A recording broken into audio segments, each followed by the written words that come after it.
ஆழ்வார் எம்பெருமானார் ஜீயர் திருவடிகளே சரணம். ஸ்ரீ வைஷ்ணவ சம்பிரதாயத்தை நன்கு வளர்ப்பதற்காக ஆழ்வார்களை திருவவதரிப்பித்தருளினான் பகவான். ஆழ்வார்கள் 10 பேர் அவதரித்தார்கள். அந்தமிழால் நற்கலைகளை இம்மண்ணாட்டவர்களின் நன்மையின் பொருட்டு அனுகிரகித்தார்கள். அந்த ஆழ்வார்களுக்குள்ளே 8ஆவதாக திருவவதரித்தவர் தொண்டரடிப்பொடி ஆழ்வார். 8ஆவதாக திருவவதரித்தவர் நம்முடைய புத்திக்கு எட்டாத பல நல்ல அர்த்தங்களை திருமாலைங்கிற திவ்ய பிரபந்தத்தின் மூலமாகவும் திருப்பள்ளி எழுச்சிங்கிற கிரந்தத்தின் வாயிலாகவும் நம் பொருட்டு வெளியிட்டருளினார்.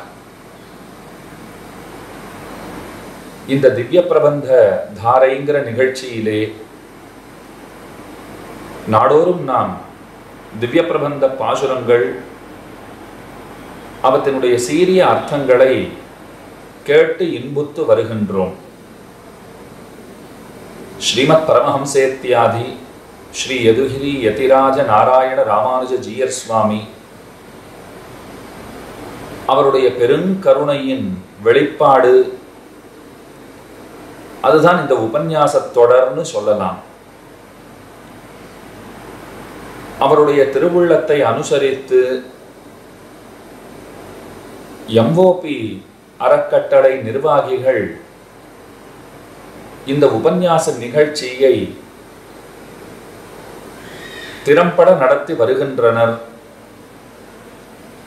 ஸ்ரீ ஜீயர் சுவாமியினுடையவும் எம்ஓபி அறக்கட்டளை நிர்வாகிகளினுடையவும்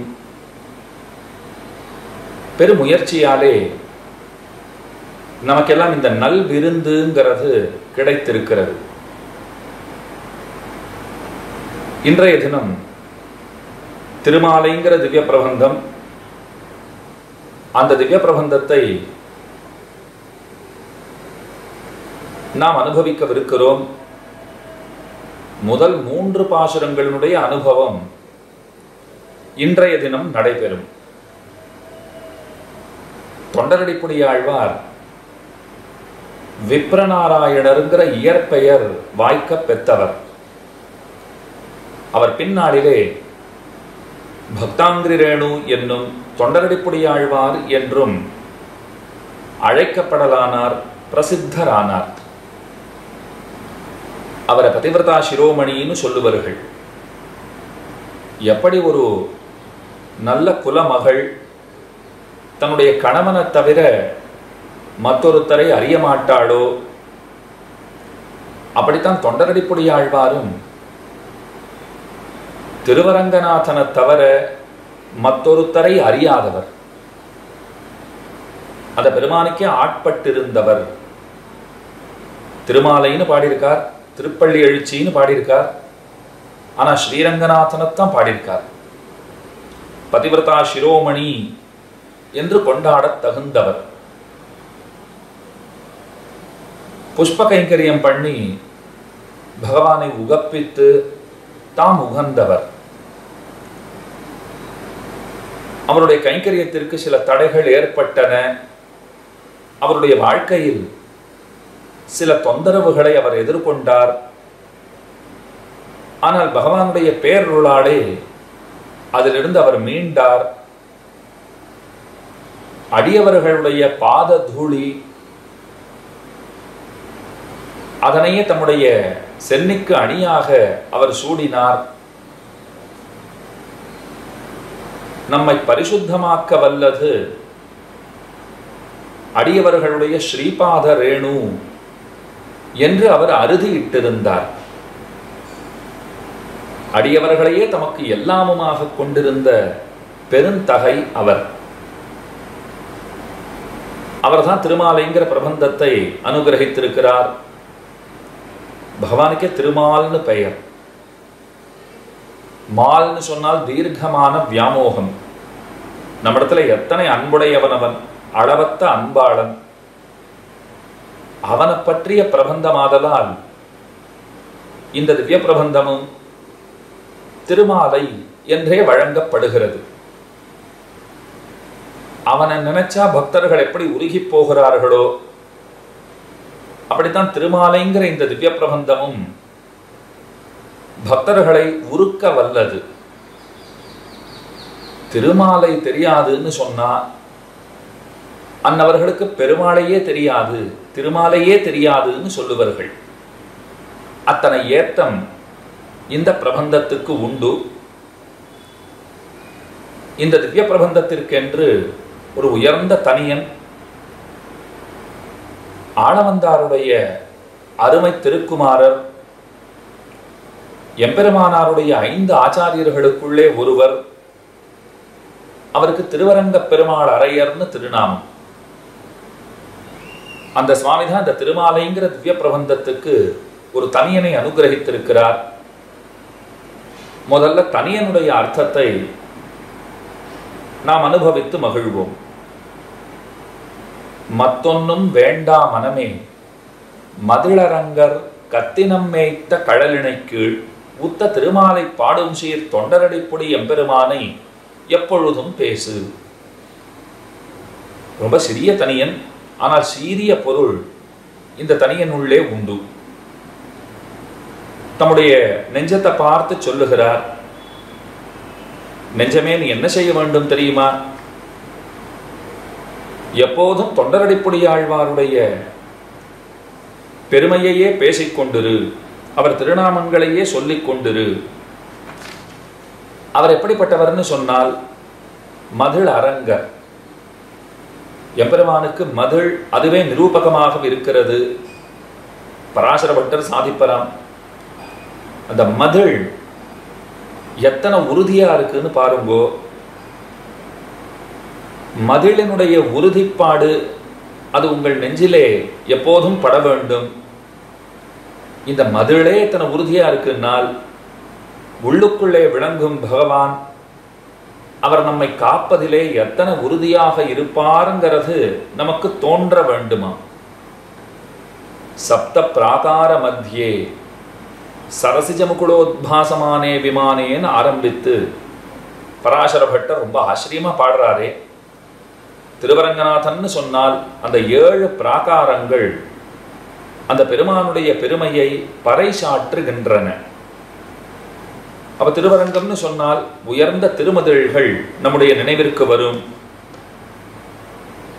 அங்குரையும் அரங்கன், அவன்தான் கண்ணன். பசுக்கூட்டங்களை எல்லாம் மேய்த்தவர் அவர்தானே. அந்த எம்பெருமானுடைய 2 திருவடிகளிலும் ஊன்றிய பக்தியை, பொருந்திய பக்தியை பெற்றவர் உடையவர் திருமாலைங்கிற பிரபந்தத்தை பாடியிருப்பவரான, கல்யாண குணங்களை தன்னகத்தே கொண்டிருப்பவரான தொண்டரடிப்புடி ஆழ்வார். அவர் எப்படிப்பட்டவர்னு சொன்னால் எங்களுக்கெல்லாம் சுவாமியே அவர்தான், எங்களுக்கெல்லாம் தலைவரே அவர்தான். அவரையே எப்போதும் பேசிக்கொண்டிருக்க வேண்டும் அப்படின்னு தம்முடைய மனசை பார்த்து சொல்லுகிறார். நமக்கு வேற எந்த புருஷார்த்தமும் வேண்டாம், வேற எதையும் நாம ஆசைப்படலை. அதனால்தான் மத்தொன்னும் வேண்டா அப்படின்னு சாதிக்கிறார்.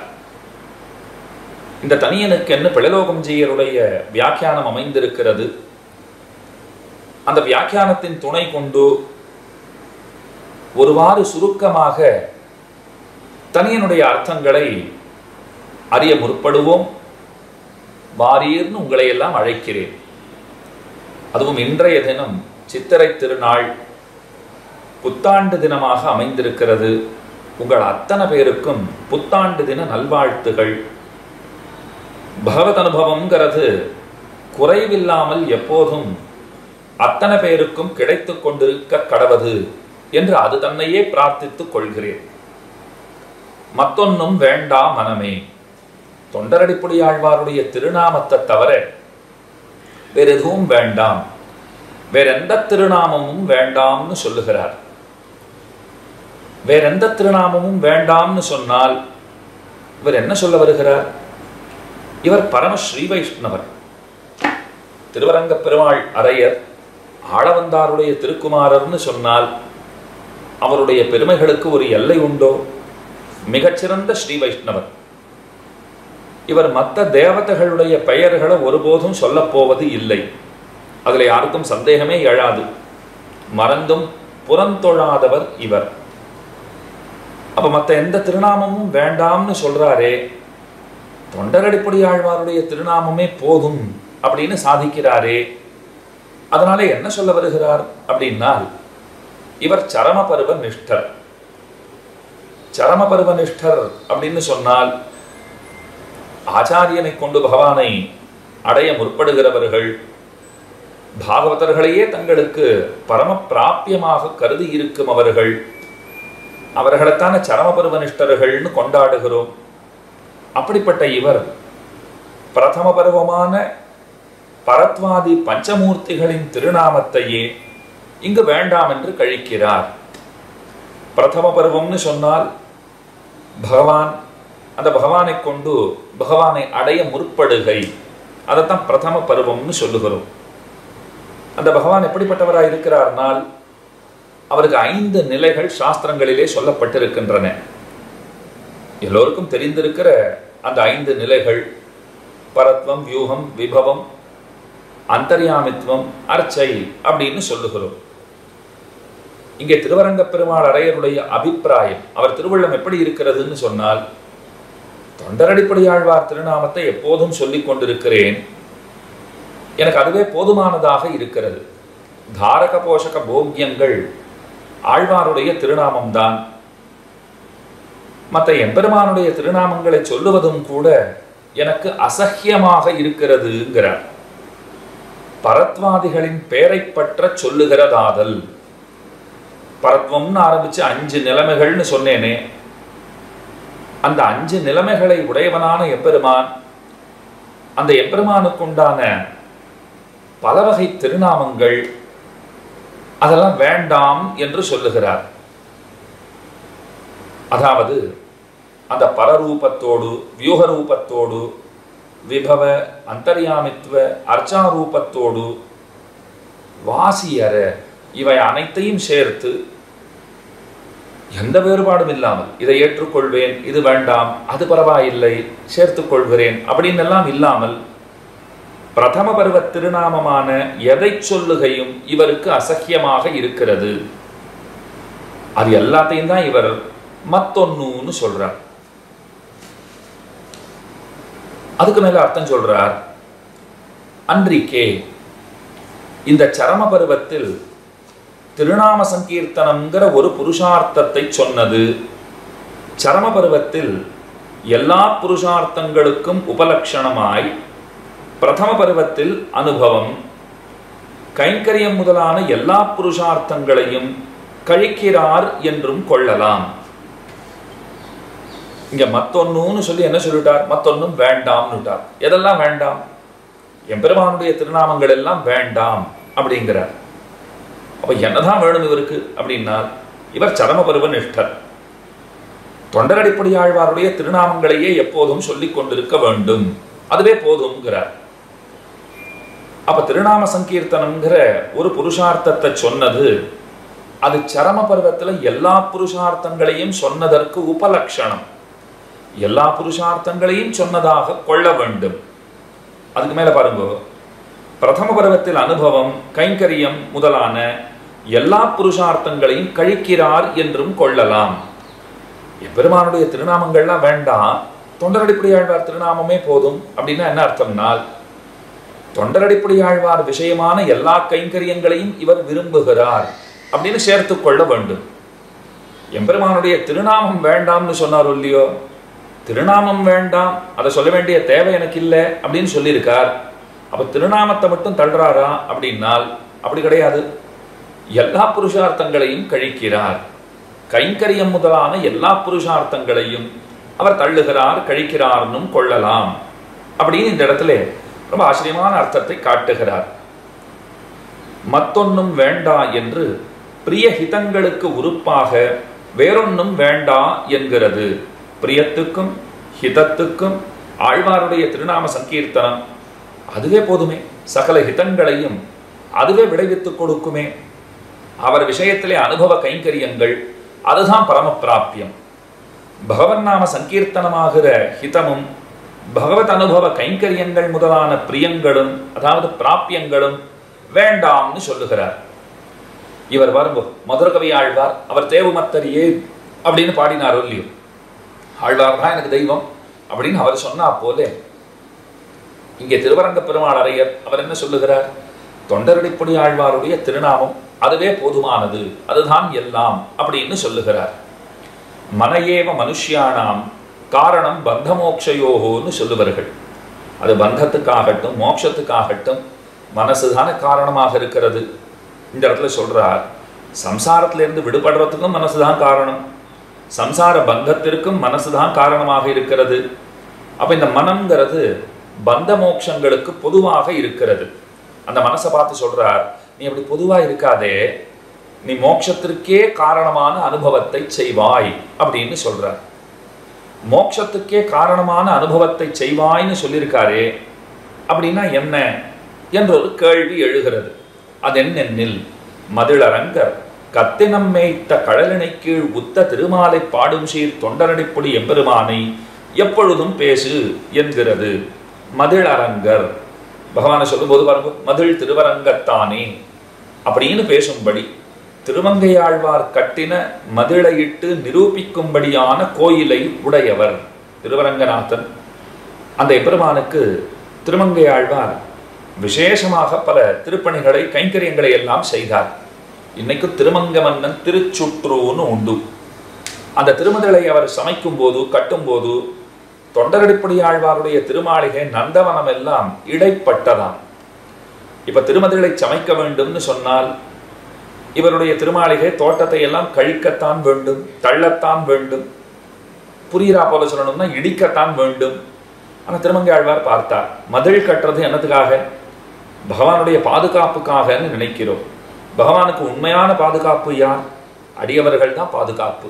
அடியவர்களை விலக்கிட்டு ஒரு மதிலை கட்டி பெருமானை பாதுகாக்கிறேன்னு சொன்னால் அதை விட ஒரு மடத்தனம் உண்டோன்னு சொல்லிட்டு தொண்டரடிப்பொடி ஆழ்வாருடைய தோட்டத்திற்கும் திருமாளிகைக்கும் எந்த தொந்தரவும் இல்லாதபடி மதிலை வளைத்து கட்டினார்னு சரித்திரம். அதனால தான் காஞ்சி பிரதிவான பயங்கர சுவாமி சாதிக்கிறார், தொண்டரடிப்பொடி ஆழ்வார் தம்முடைய பூக்குடலைக்கு புஷ்ப கூட வச்சிருப்பாரோ இல்லையோ, அதற்கு அருள்மாரின்னு திருமங்கை ஆழ்வார் திருநாமத்தை சூட்டினாராம். சிலர் இப்படி சொல்லியும் கேட்டதுண்டு. அவர் அந்த பூக்களை கொய்வதற்காக ஒரு குருவாள் வச்சிருப்பாரோ இல்லையோ, அதற்கு அருள்மாரின்னு பெயர் சூட்டினார்னும் கேட்டதுண்டு. ஆனா காஞ்சி பிரதிநாத பயங்கரம் சுவாமி பூக்கூடைக்கு அருள்மாரின்னு பெயர் சூட்டினார்னு சாதித்திருப்பதாக நினைவு. அதனால பாருங்க, மதிள் திருவரங்கத்தானால் திருமங்கை ஆழ்வார் கட்டின மதிளை இட்டு அதையே தமக்கு அடையாளமாக உடையவரான பெருமாள், அப்படிப்பட்ட கோயிலை உடையவர். ஆய பொன்மாமதில் சூழ்ந்து அழகார் தென்னரங்கமே அப்படின்னு பாசுரம் இருக்கும் இல்லையோ, அதே போல தென்கொடி மதில் சூழ் திருவரங்கத்தாய் அப்படின்னு கொண்டாடப்படும்படியான அரங்கர். கத்தினம் மேய்த்த கடலினை கீழ் உத்த திருமாலை பாடும். கத்தினம் மேய்த்த எந்தை கடலினை என்று உபக்கிரமித்து மழைக்கண்ணு வரை முனைந்தும் மைந்தனே என்னும் வளவிழுந் தவளமாட மதுரை மாநகரன் தன்னுள் கவளமால் யானை கொன்ன கண்ணனை அரங்கமாலை துளவத்தொண்டாய தொல்சீர் தொண்டரடிப்பொடி சொல் என்றும் அவதாரத்தோடே கூட அரங்கமாலை அனுசந்தித்து தலை கட்டிற்று. தான் பாடுறார். கண்ணன் பெருமானுடைய சரித்திரத்தை பாடுறா போல ஆரம்பிச்சாலும் அந்த கண்ணன் யாருன்னு அவர் முடிக்கிறார் அப்படின்னால் அந்த கண்ணன் தான் ரங்கநாதன் அப்படின்னு முடிச்சுடுவார். அவதாரத்துல ஆரம்பிச்சாலும் அதை கொண்டு போய் அர்ச்சாவதாரத்திலே அவர் கட்டி விடுகிறார். அதுக்கு அர்த்தம் காட்டுறார். அதிலே தேங்கின மடுவிரே அர்ச்சாவதாரம். பெருக்காறு போலே விபவங்கள், அந்த விபவங்கள் அது பெருக்காறு போன்றவை. அதுல தேங்கின மடுக்களை போலத்தான அர்ச்சாவதாரம்ங்கிறது இருக்கிறது. அதனாலே இவர் கண்ணன் ஆரம்பிச்சாலும் திருவரங்கநாதன் தான் கண்ணன் அப்படின்னு முடிச்சு கொடுத்துடுறார். கொண்டு போய் அதை திருவரங்கநாதனிடத்திலே தான் முடிக்கிறார். அர்ச்சாவதார எம்பெருமான்களை விபவாவதார எம்பெருமான்களோடு ஒன்றாக சொல்லுவதுங்கிறது உண்டு. அதுக்கு மேல பாருங்க, கடலிணை. கடலிணைன்னா திருவடிகளை சொல்றார். திருவடிகளை சொன்னது மொத்த விக்கிரகத்துக்கும் உபலட்சணம். இவர் திருவடிகளைத்தான் சொல்லியிருக்காருன்னு இல்லை, மொத்த திருமேனியையே சொன்னதாக அவ்விடத்திலே கொள்ள வேண்டும். கத்தினம் மேய்த்த கழலிணை அழகிய பைம்பொன்னின் கோலங்கை கொண்டு கடல்கள் சதங்கை கலந்தெங்கும் ஆர்ப்ப மழக்கண்ணினங்கள் மரித்து திரிவான்னு பெரியாழ்வார் பாடியிருக்கார, அதை போலே அப்படின்னு இந்த இடத்துல காட்டுறார். அந்த கடலிணைங்கிறது அது எத்தனை சிறப்பானதாக இருக்கிறது அப்படின்னால், கத்தினம் மேய்த்த கடலிணை கண்ணினங்கள் மரித்து திரிவான், கன்று மேய்த்து இனிதுகந்த காளாயின்னு பாசுரம் இருக்கே அந்த திருவடிகள். அதனால் எந்த கடலிணை என்னும் ஆகாரம் தோற்றி இருக்கும், அதாவது கன்றின் பின் போன சிறுகுட்ட செங்கமல அடியும் வெதும்பி உன் கண்கள் சிவந்தாய் அசைந்திட்டாய் நீ எம்பிரான் என்று வடிவிலே தொடைகொள்ளலாம் படி இருக்கும். காவிரி தென்னரங்கம் மன்னிய சீர் மதுசூதனா உன்னை இளங்கண்ணு மேய்க்கச் சிறுகாலேயூட்டி ஒருப்படுத்தேன் என்னும் காவிரி தென்னரங்கன் பண்டவன் செய்த கிரீடை என்றும் இதே பட்டர்பிரான் அருளி செய்தது. அப்படித்தான் பெரியாழ்வாரும் இந்த எம்பெருமானை கண்ணனாக பாவித்து பெரியாழ்வார் பாடியிருப்பதற்கு சொல்ல வேண்டுமா? அவரும் பாடியிருக்கிறார். வண்டினங்கள் ஆலிக்கும் சோலை அரங்கத் தரவினையான் அரங்கத் தரவணையான் காலிப்பின் போன கழல் என்ன கடவதிரே திருக்கைகளை கண்டவாறே மழைக்கன்று வரைமுனேந்தும் கொடியேறு செந்தாமரை கை என்னலாய் இருக்கும் குன்னேந்தி கோனிர காத்தவன் என்னும் ஆயனாய் அன்னு குன்னமுன்னெடுத்தான் அரங்கமாநகர் அமர்ந்தானிரே திருமுகமண்டலத்தை கண்டவாறே வெண்ணையுண்டவாயன் என்று கவ்ய சேவை பண்ணின ஆகாரம் தோத்தி இருக்கும். திருவரங்கநாதனை சேவிக்கிறோம்னு சொன்னால் அவனுடைய திவ்யமான அவயவங்கள் இருக்கிறதே, அதில் ஒரு அவயவத்தை கண்டாலும் நமக்கு கிருஷ்ணானுபவம் கண்ணன் பெருமானுடைய திவ்ய சேஷ்டிதங்களிலே ஏதேனும் ஒன்று நம்முடைய நினைவிற்கு வந்தே தீரும் அப்படின்னு சொல்ல வேண்டும். அவனுடைய திருமுக மண்டலத்தை பார்த்தா வெண்ணையுண்டவாயன் என்று கவ்ய சேவை பண்ணின ஆகாரம் தோற்றி இருக்கும். பர்வத்ரயமும் இப்படி சர்வச்சேதன சம்ரக்ஷண சமர்த்தங்களாய் இருக்கும் காட்டுறார் பாருங்க. அதுக்கு மேல சொல்றார், 3 அவயவங்களாலும் எல்லா உயிர்களையும் உய்விக்க வல்ல கண்ணன் இவனேன்னு தெரிந்து விடுங்கிறார். அது திருவடிகளை பார்த்தாலும் சரி, திருக்கைகளை பார்த்தாலும் சரி, திருப்பவளம் என்று பெருமானுடைய முகாரவிந்தம் அத்தை கண்டாலும் சரி, இந்த உலகத்தை எல்லாம் உய்விக்க வல்ல கண்ணன் அவர்தான் நம்பெருமாள் என்று தோற்றும்படியாய் இருக்கும். பெரிய பெருமாள் நம்பெருமாள் பெரிய வாசி இல்லை, ரங்கநாதன் தானே. நம்பெருமாளை சொன்னீர், பெரிய பெருமாள் கிடையாதா அப்படின்னு கேள்வி வரக்கூடாது. பெரிய பெருமாளை சொன்னால் நம்பெருமாளை சொன்னதாக கொள்ள வேண்டும், நம்பெருமாளையும் சொன்னதாக கொள்ள வேண்டும். நம்பெருமாளை சொன்னால் பெரிய பெருமாளையும் சொன்னதாக கொள்ள வேண்டும். அதுக்கு மேல சாதிக்கிறார், கேயத்தீங்குழல் ஊதித்தும் நிறமேத்ததும் நீடுலகாண்ட திறன்கிடருமாய் வையமேழும் கண்டாள் பிள்ளவாயுள் முத்துமுண்ட கண்டமிரே வாயிலும் வயிற்றிலும் வைத்திரே நோக்குவது. அதை பெருமான் பாருங்க, அவர் செய்வது என்ன அப்படின்னால் உயிர்களை வாயிலும் வயிற்றிலும் வைத்து ரட்சிக்கிறான்ங்கிறது அந்த அர்த்தம் இந்த இடத்துல சொல்லப்பட்டது. கத்தினம் மேய்த்த கடலினை கீழ் உத்த திருமாலை பாடும் ஆஸ்ரித ரக்ஷணத்துக்கு உறுப்பாய் அதி சுலபமான திருவடிகளுக்கு ஒக்கும்படியான அதிலே ஊன்றி அடிபட்டு கண்ணுமேய்த்து விளையாட வல்லான் பகவான். அந்த எம்பெருமான் அவர் என்ன செய்தார் அப்படின்னால் கன்றுகளுக்கெல்லாம் தம்முடைய திருவடிகளை காட்டி கொடுத்து அவர்களை ரட்சிக்கிறேங்கிற உறுதியோட நின்று அவர்களுக்கு பெருமான் விசேஷமாக அனுகிரகங்களை செய்தான். இந்த கன்றுகளிடத்தில் இருக்கிற பெருமை என்ன அப்படின்னால் தம் ரட்சணத்தை தாம் செய்து கொள்ள இயலாத கன்றுகள், தங்களை காப்பாற்றிக்கிறதுக்கு தங்களிடத்திலே சக்தி இல்லாத கன்றுகள், அந்த கன்றுகளுக்கு அதி சுலபமாய் அவத்தையும் ரட்சிப்பதற்கு உறுப்பான திருவடிகளுக்கு தக்கபடி அவத்திலே ஊன்றி அடிபட்டு அந்த திருவடிகள் கன்றுகளின் பின்னே போன திருவடிகள், காலிப்பின் போன திருவடிகளாயித்தே அந்த திருவடிகளிலே ஊன்றி அடிபட்டு அடிசூட்டலாகும் அந்தாமம் என்கிறபடியே அரங்கமாலுக்கு தக்க திருமாலையை பாடி திருவடிகளிலே சூட்டும். திருமாலைங்கிற பிரபந்தத்தை பாடி கொடுத்திருக்காரோ இல்லையோ, அதை சொல்றார். செய்ய சுடராழியானடிக்கே சூட்டினேன் சொல்மாலை என்கிறபடியே மத்த ஆழ்வார்களின் திவ்ய பிரபந்தங்களும் சொல்மாலைகள் ஆனாலும். என்று பாருங்க, வையத்தடியவர்கள் வாழ அருந்தமிழ் நூத்தந்தாதி பாடினார். அவர் தான் முதல் திருவந்தாதி பொய்கை ஆழ்வார் பாடினார். அவர் என்ன சொல்றார், முதற் பாட்டிலேயே சொல்றார், செய்ய சுடராழியானடிக்கே சூட்டினேன் சொல்மாலை அப்படின்னு அவரே சொல்லிட்டார். ஆனா யாராவது முதல் திருவந்தாதியை சொல் மாலை அப்படின்னு அழைக்கிறாள, சுவாமி நீங்க என்ன சுவாமி கோஷ்டியாச்சு அப்படின்னா, இன்னைக்கு சொல் மாலை ஆச்சு. இப்ப காஞ்சிபுரத்துல ரொம்ப ஆச்சரியமா அஷ்டபுஜ பெருமானுடைய பிரம்மோற்சவம். அதுல பாருங்க, நேற்றைய தினம் முதல் நாள் உற்சவம். அந்த உற்சவத்திலே முதற் திருவந்தாதி சேவா காலம் ஆச்சு. என்ன சேவிச்சான்னு கேட்டா என்ன சொல்லுவோம்? முதற் திருவந்தாதி. யாராவது இன்னைக்கு சொல்மாலை ஆச்சு அப்படின்னு சொல்றாள? அவரே சொல்மாலைன்னு பேர் வச்சிருக்கார். ஆனா யாரும் முதற் திருவந்தாதியை சொல்மாலை என்று சொல்லி அழைப்பதில்லை. ஆனா இந்த கிரந்தத்துக்கு பாருங்க, திருமாலைன்னு பேர் ஏற்பட்டு போச்சு, எத்தனை அழகா ஏற்பட்டிருக்கு அப்படின்னுட்டு கொண்டாடி பேசுகிறார். திருமாலையை பாடி திருவடிகளிலே சூட்டும். எந்த திருவடிகள் கன்றின் பின்னே போய் அந்த கன்றுகளை ரட்சித்தனவோ அந்த திருவடிகளுக்கு காப்பாக பாங்காக திருமாலையை பாடி கொடுத்திருக்கிறார். பாடும் சீர். இவருக்கு எது ஸ்ரீ எது சீர்மை இவருக்குன்னா பாடுறதுதான் சீர்மை. சீர் தொண்டரடி பொடி துளபத் தொண்டாய தொல் சீர் தொண்டரடி பொடியிரே. ஏத்தமே அதுதானே அவருக்கு. தாமே சொல்லிக் கொள்கிறார். துளபத் தொண்டாய தொல் சீர்னு பாடுறார். தொண்டரடி பொடின்னு தம்மை சொல்லிக் கொள்கிறார். தொண்டரடி பொடி எம்பெருமானை அவருக்கு, அதாவது ஆழ்வாருக்கு, அரங்கநகர் எம்பிரான் என்னும்படி இலங்கையர்கோன் வழிபாடு செய் கோயில் எம்பெருமான் நம்பெருமாளாய் இருப்பர். தொண்டரடிப்படி ஆழ்வார்கிட்ட போயிட்டு உம்ம பெருமாள் யாருன்னா அவர் என்ன சொல்வார்? நம்பெருமாள் தான் எம்பெருமாள்வார். இங்கு ஆனால் இவ்விடத்துல என்னன்னா, தொண்டரடிப்படி எம்பெருமானாய் இருக்கும். திருவரங்க பெருமாள் அறையர்னு சொல்றார், தொண்டரடிப்படி ஆழ்வாருக்கு பெருமான் நம்பெருமாள், எனக்கு பெருமான் தொண்டரடிப்படி ஆழ்வார் தான் அப்படிங்கிறார். அப்படி என்ன அவருக்கு ஏத்தம்னால், ஸ்ரீ வைஷ்ணவர்களுக்கு சேஷபூதரான ஆகாரத்தாலே நமக்கு நாதராயிருப்பர் அழகா சொல்றார் பாருங்க. ஸ்ரீ வைஷ்ணவர்களுக்கெல்லாம் தம்மை அடியவர்னு அவர் சொல்லிக் கொண்டார். ஸ்ரீ வைஷ்ணவர்களுக்கெல்லாம் அடியவர் என்று எவர் ஒருவர் தம்மை நினைத்திருக்கிறாரோ அதுவே காரணமாக அவர் நமக்கு நாதராக இருக்கிறார். அதுதான் காரணம்.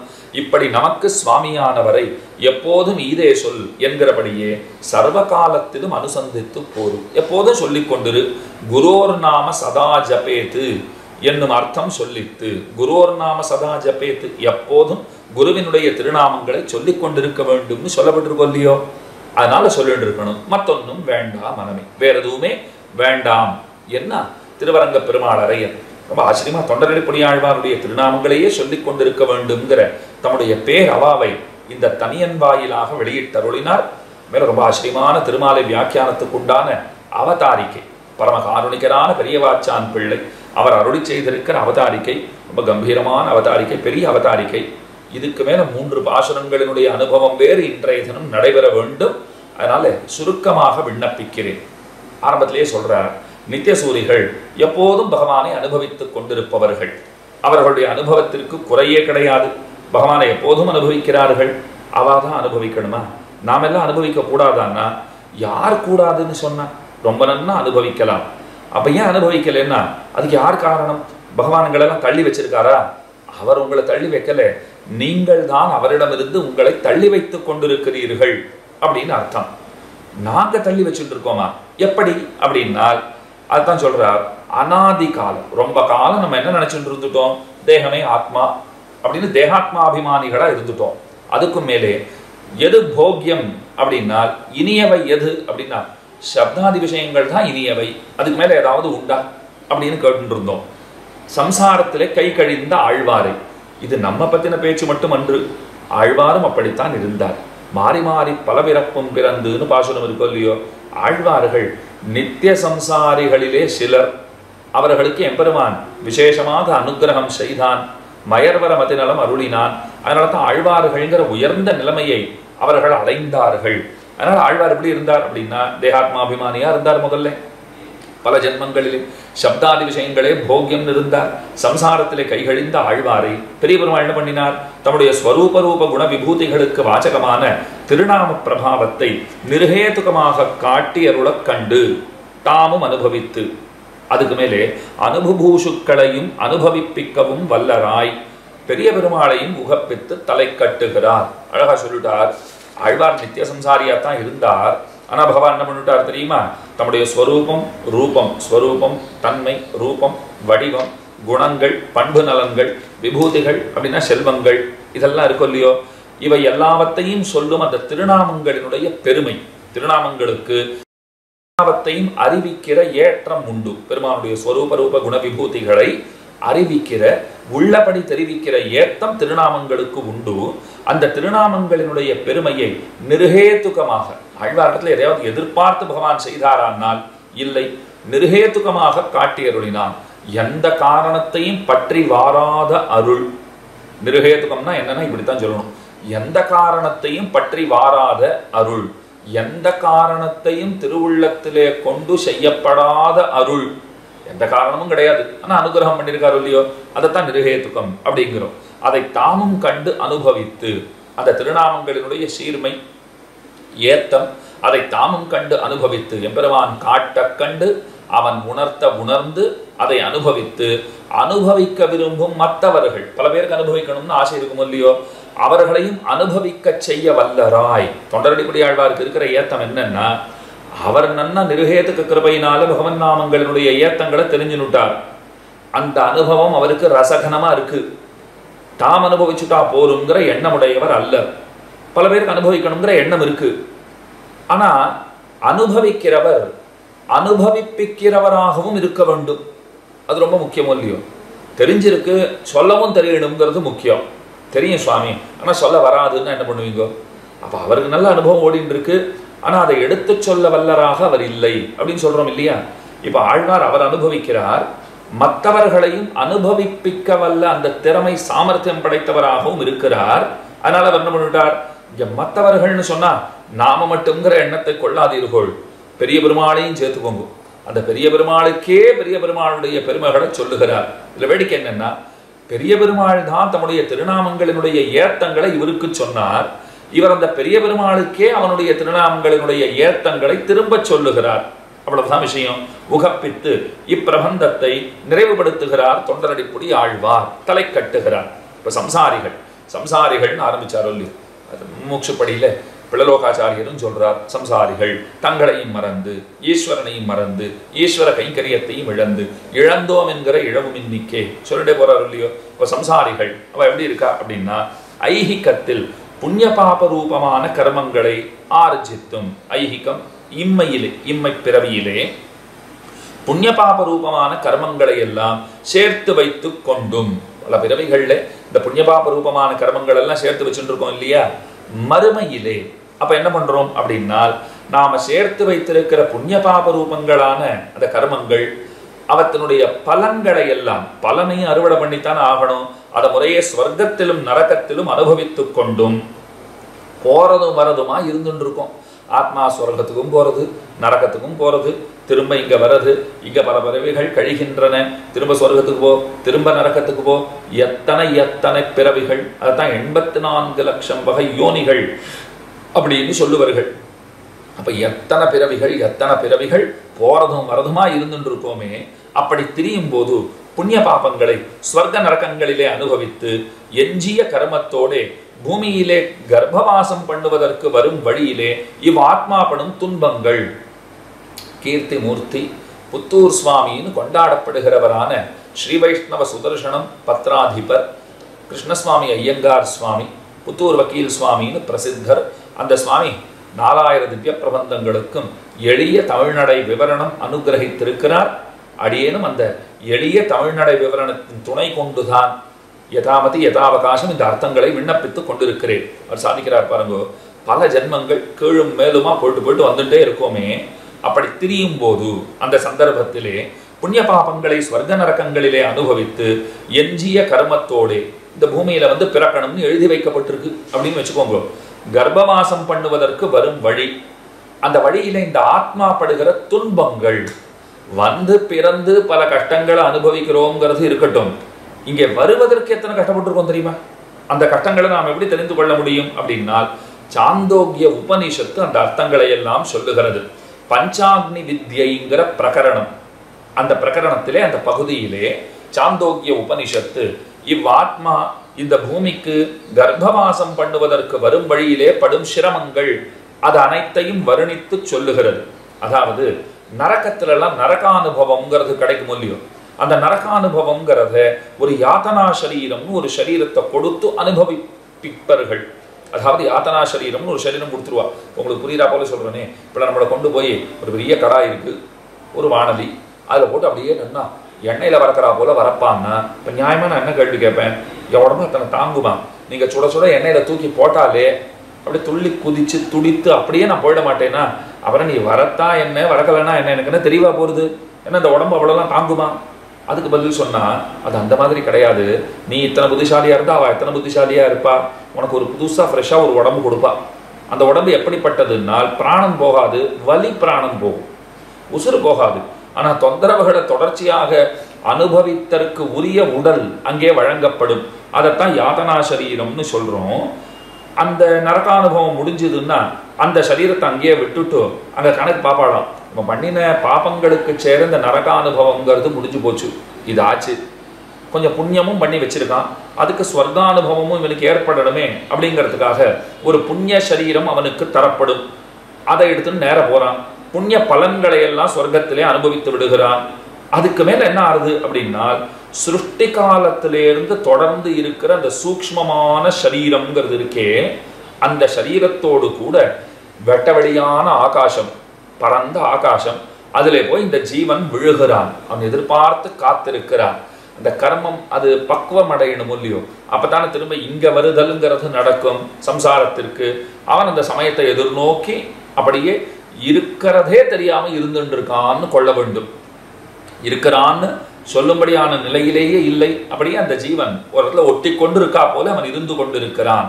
அதுக்கு மேல என்ன ஆறுது அப்படின்னால், ஆதித்யன் தன் கிரணங்களாலே ஹிமவானின் ஹிமத்தை உபாதானம் பண்ணி ஒரு பெரிய ப்ராசஸ் மேல சொல்ல போறாரு பாருங்க. அந்த ஜீவன் எப்படி வருகிறான் அப்படின்னால், சூரியன் தன்னுடைய கிரணங்களாலே பனி படர்ந்த மலைகளில் படர்ந்திருக்கும் பனியை எடுத்து, பனியை சூரியன் எடுத்துக்கிறான், அக்கிரணத்தாலே ஆகாயத்திலே மங்கி கிடக்கிற ஆத்மாவை எடுத்து மேகத்திலே சேர்க்கிறான். அந்த பனியை எடுத்துட்டார் இல்லையோ சூரியன், தம்முடைய கிரணங்களாலே எடுத்துட்டார். அந்த சூரிய கிரணங்களாலே எடுத்துக்கொள்ளப்பட்ட அந்த பனியானது என்ன செய்கிறது அப்படின்னால், அந்த ஆகாயத்தில் இருக்குன்னு சொன்னனே, ஒரு இடத்துல வெட்ட வழியில இந்த ஜீவன் இருக்கிறான்னு, அந்த ஜீவனை ஆத்மாவை எடுத்துக்கொண்டு அந்த பனி என்ன செய்கிறதுன்னா அது மேகத்திலே கொண்டு போய் சேர்க்கிறது. அந்த ஜீவனை உட்கொண்ட பனியானது மேகத்தை சென்று சேர்ந்ததா, அங்கிருந்து மழைத்துளியாக வருவதற்கு காலம் பிடிக்கும். அது வரைக்கும் என்னன்னா, அந்த மேகத்திலேயே இவன் இருக்கிறான். வெட்டவெளியான ஆகாய பரப்பிலே இருந்தவன் பனி கொண்டு போக இவன் மேகத்தை அடைந்தான். மழை வர வரைக்கும் காத்திருக்கணும். மழை பெய்யும் போது அந்த மழை தாரை, இப்ப நம்ம திவ்ய பிரபந்த தாரைனா ஒரு நாளும் பாசுரங்களினுடைய அர்த்தங்களினுடைய வருஷம் நடந்துட்டே இருக்கும் இல்லையோ, அதை போலத்தான் மழை தாரை, தாரதாரையா மழை பெய்யும் போது இந்த ஜீவன் பாருங்க, ஆகாய பரப்பிலிருந்து பனியினாலே மேகத்திற்கு கொண்டு செல்லப்பட்டவனான ஜீவன் அங்கிருந்து மழை துளிகள் தாரதாரையா விழறதே. அப்ப அந்த மழையோட சேர்ந்து அந்த தாரைகளோட பூமிக்கு வந்து விழுகிறான். அதுக்கு மேல அந்த மழை நீர் இருக்கு பாருங்கோ, அது பயிர்களிலே புகும், பயிர்களுக்கு போகும். ஏன்னா மழை நீர் வந்து பாஞ்சாத்தான பயிர்கள் எல்லாம் செழித்து வளரும். அதனால அந்த மழை நீர் பயிர்களை நோக்கி வரும்போது இவன் பயிரின் உள்ளே புகுகின்றான், இந்த பயிர்களோட கலக்கின்றான், அங்கே வந்து சேர்கிறான். அதுக்கு மேல அந்த பயிர் நன்றாக விளைந்து அது அன்னமாக பரிணமிக்கும். தானியமா வெளியில வருது, நெல்லா வரலாம், கோதுமையா வரலாம், எத்தனையோ வரலாம் இல்லையோ. அப்ப அது தானியமாக வெளியிலே வருகிறது. அன்னமாக பரிணமிக்கும் வரையில் அங்கேயே கிடந்து, அப்படி வர வரைக்கும் அங்கேயே இருந்து, அதுக்கு மேல அன்னமா வந்து ஒரு புருஷன் அந்த அன்னத்தை புஜிக்கிறான். அவன் பெருமாளுக்கு திருவாராதனம் பண்ணிட்டு அவன் சாப்பிட்றான்னு வச்சுக்கோங்க. அவன் சாப்பிடும்போது எல்லாரும் திருவாராதனம் பண்றாளா, அதுக்கு அப்படின்னு சொல்லி எடுத்துக்க வேண்டாம். திருவாராதனம் பண்ணிட்டு தான் சாப்பிடணுங்கிறத நீங்க தெரிஞ்சுக்கணுங்கிறதுக்காக இந்த இடத்துல அந்த அர்த்தம் சொல்லப்பட்டது. அதனால அந்த அன்னத்தை அவன் உண்ணும் போது அவனுடைய சரீரத்துக்குள்ளே புகுகிறது. நன்னா கேட்டுக்கோங்க, வெட்ட வெளியில ஆகாயத்தில் இருக்கிற ஜீவன் பனியினாலே கொண்டு செல்லப்பட்டு மேகத்தை அடைகிறான், சமயம் பார்த்து காத்திருக்கிறான். அதுக்கு மேல மழை வருகிறது, மழையோடு சேர்ந்து கீழே வருகிறான், பயிர்களை அடைகிறான், அங்கிருந்து அது அன்னமாக பரிணமிக்கிறது. அந்த அன்னத்தை ஒரு புருஷன் புஜிக்கிறான், இவன் சாப்பிட்றான், புருஷனுடைய சரீரத்துக்குள்ளே புகுந்து கொள்கிறான். அதுக்கப்புறம் அவன் கல்யாணம் ஆகுது, மனைவியும் ஒருத்தி அவனுக்கென்று வந்து சேருகிறாள். அந்த இடத்துல பதி பத்னி சம்போகம்ங்கிறது நடைபெறுகிறது. அப்ப என்ன ஆகுது, இவன்கிட்ட இருக்கிற அந்த உயிர் இருக்கு பாருங்க, அந்த ஆன்மா, அது இவனிடமிருந்து இவளிடத்திலே வந்து சேருகிறது. இதுதான் யாரோ ஒரு பெரியவர் சொன்னார்னு கேட்டிருக்கேன். மனைவி தானே 10 மாசம் குழந்தையை சுமந்து நம்ம பிள்ளையை பெத்தெடுத்து கொடுப்பவளாக அவள் தானே இருக்கிறாள். ஆனா குழந்தைக்கு இனிஷியல்னு சொன்னா அப்பா பேர் போடுறாளே, ஏன் அப்படின்னா மொத்தம் 12 மாசம் கர்ப்பம்னுவா. 10 மாசம் மனைவியினுடைய வயிற்றினுள்ளே. முதல்ல 2 மாசம் அந்த ஜீவன் எங்க இருந்தான்னா ஆண் மக்களிடத்திலே. ஆண் மக்களிடம் இருந்துதான் பெண் பிள்ளைக்கு அது கடத்தப்படுகிறது. அதுக்கு மேலதான் அந்த குழந்தை வந்து பிறக்கிறது. அப்ப முதல்ல அந்த ஆன்மாவை கொண்டு வந்து அந்த பெண்ணிடத்திலே சேர்த்தவனாக இந்த புருஷனே விளங்குகிறபடியினால்தான் இனிஷியல்னு வரும்போது அவன் பெயரனுடைய முதல் எழுத்து கொள்ளப்படுகிறது அப்படின்னு ஒரு பெரியவர் அர்த்தம் சொன்னார். அதையும் நினைவிலே கொள்ளுங்கள். ஆக இவளிடத்துல வந்து சேருகிறதா, அதுக்கு மேல பாருங்க 5 ஆகுதிகளை சொல்றது சாந்தோக்கிய உபனிஷத்து சொல்றது. ஸ்ரத்தை, சோமன், விருஷ்டி, அன்னம், ரேதஸ் அப்படிங்கிற 5 ஆகுதிகள். இதுல 5வது ஆகுதி இருக்கு பாருங்க, அது அப்சப்தத்தினாலே உணர்த்தப்படும் பூத சூக்ஷ்மங்களாலான சூக்ஷ்ம சரீரம் புருஷன் என்னும் சொல்லால் சொல்லப்படுகின்றது. அதுக்கு மேலே கர்ப்ப பையினாலே சூழப்பட்ட அந்த கர்ப்பம் 10 மாதமாவது, அது 10 மாசமோ 9 மாசமோ, அதற்கு சற்றேற குறையவாவது தாயின் வயிற்றினுள்ளே இருந்த பின் குழந்தையாக பிறக்கிறது அப்படிங்கிற அர்த்தத்தையும் உபனிஷத்து காட்டுறது. அதுக்கு மேல பாருங்க, கர்ப்பமாக இந்த ஜீவன் பரிணமிக்கிறானே அவன் ஸ்திரீயோட கர்ப்பத்திலே இருக்கும் போது, ஒரு பெண்ணினுடைய கர்ப்பத்திலே இருக்கிறான். அப்ப என்ன நடக்கிறதுன்னா, இவ எல்லாத்தையும் சாப்பிடுவா. கர்ப்பிணி பெண்ணா இருக்கான்னு பார்த்து பார்த்து விதவிதமா பண்ணி கொடுக்குறவா வேற இருப்பா. அது காரமா இருக்கலாம், புளிப்பா இருக்கலாம், இனிப்பா இருக்கலாம், துவர்ப்பா இருக்கலாம், எல்லாம் இருக்குமோ இல்லையோ, அவ எல்லாத்தையும் சாப்பிட்டுடுவா. சாப்பிட்டுட்டா இந்த வயிற்றுக்குள்ள இருக்கிற குழந்தைக்கு அது என்ன செய்யும்னா, தாயினுடைய போஜனம் அதுக்கு மிகுந்த எரிச்சலை தருமா, அது பெரும் துன்பத்தை அடையுமா. எல்லாத்தையும் சாப்பிட்டுடுறா, நான் சிரமப்பட வேண்டியிருக்கே அப்படிங்கிறத அது நினைச்சு கூட பார்க்க முடியுமான்னு தெரியல. உணரும், உணராதுன்னு சொல்ல போகாது. அப்ப அதுக்கு ரொம்ப சிரமம் ஏற்படுமா. தாயாருடைய உணவில் உள்ள அந்த கடுமையான பொருள்களாலே இவன் இருக்கா பாருங்க, பல வகை துன்பங்களை அடைகிறான். எப்படிப்பட்ட துன்பங்களை அடைகிறான் அப்படின்னா, தொடரிலிட்ட ஈயம் போலே துடியான் இருக்கும் அப்படிங்கிறான். அது என்ன தொடர்னா என்னன்னா, அரும்பதத்துல காட்டுறா பாருங்க, ஈயம் உருக்குகைக்கு உறுப்பான மிருநிர்மித பாத்திர விசேஷம் அப்படின்னு காண்பிச்சிருக்கா. இப்ப என்ன அர்த்தம் அப்படின்னா, ஈயத்தை உருக்குவதற்காக, இந்த ஈயத்தை உருக்கிறது பாத்துறீங்களா, அதெல்லாம் போயே போச்சு. பாத்திரங்களுக்கு எல்லாம் அப்பப்போ ஈயம் பூசுறதுன்னு உண்டு. பித்தளை பாத்திரம்லாம் வச்சிருக்கா அப்படின்னா அப்பப்போ ஈயம் பூசி வச்சிருந்தா தான் பாத்திரம் சுத்தி பண்ணி அதுக்கு மேலே அதில் தளிகை பண்ணினோம்னா அதுதான் விசேஷம்.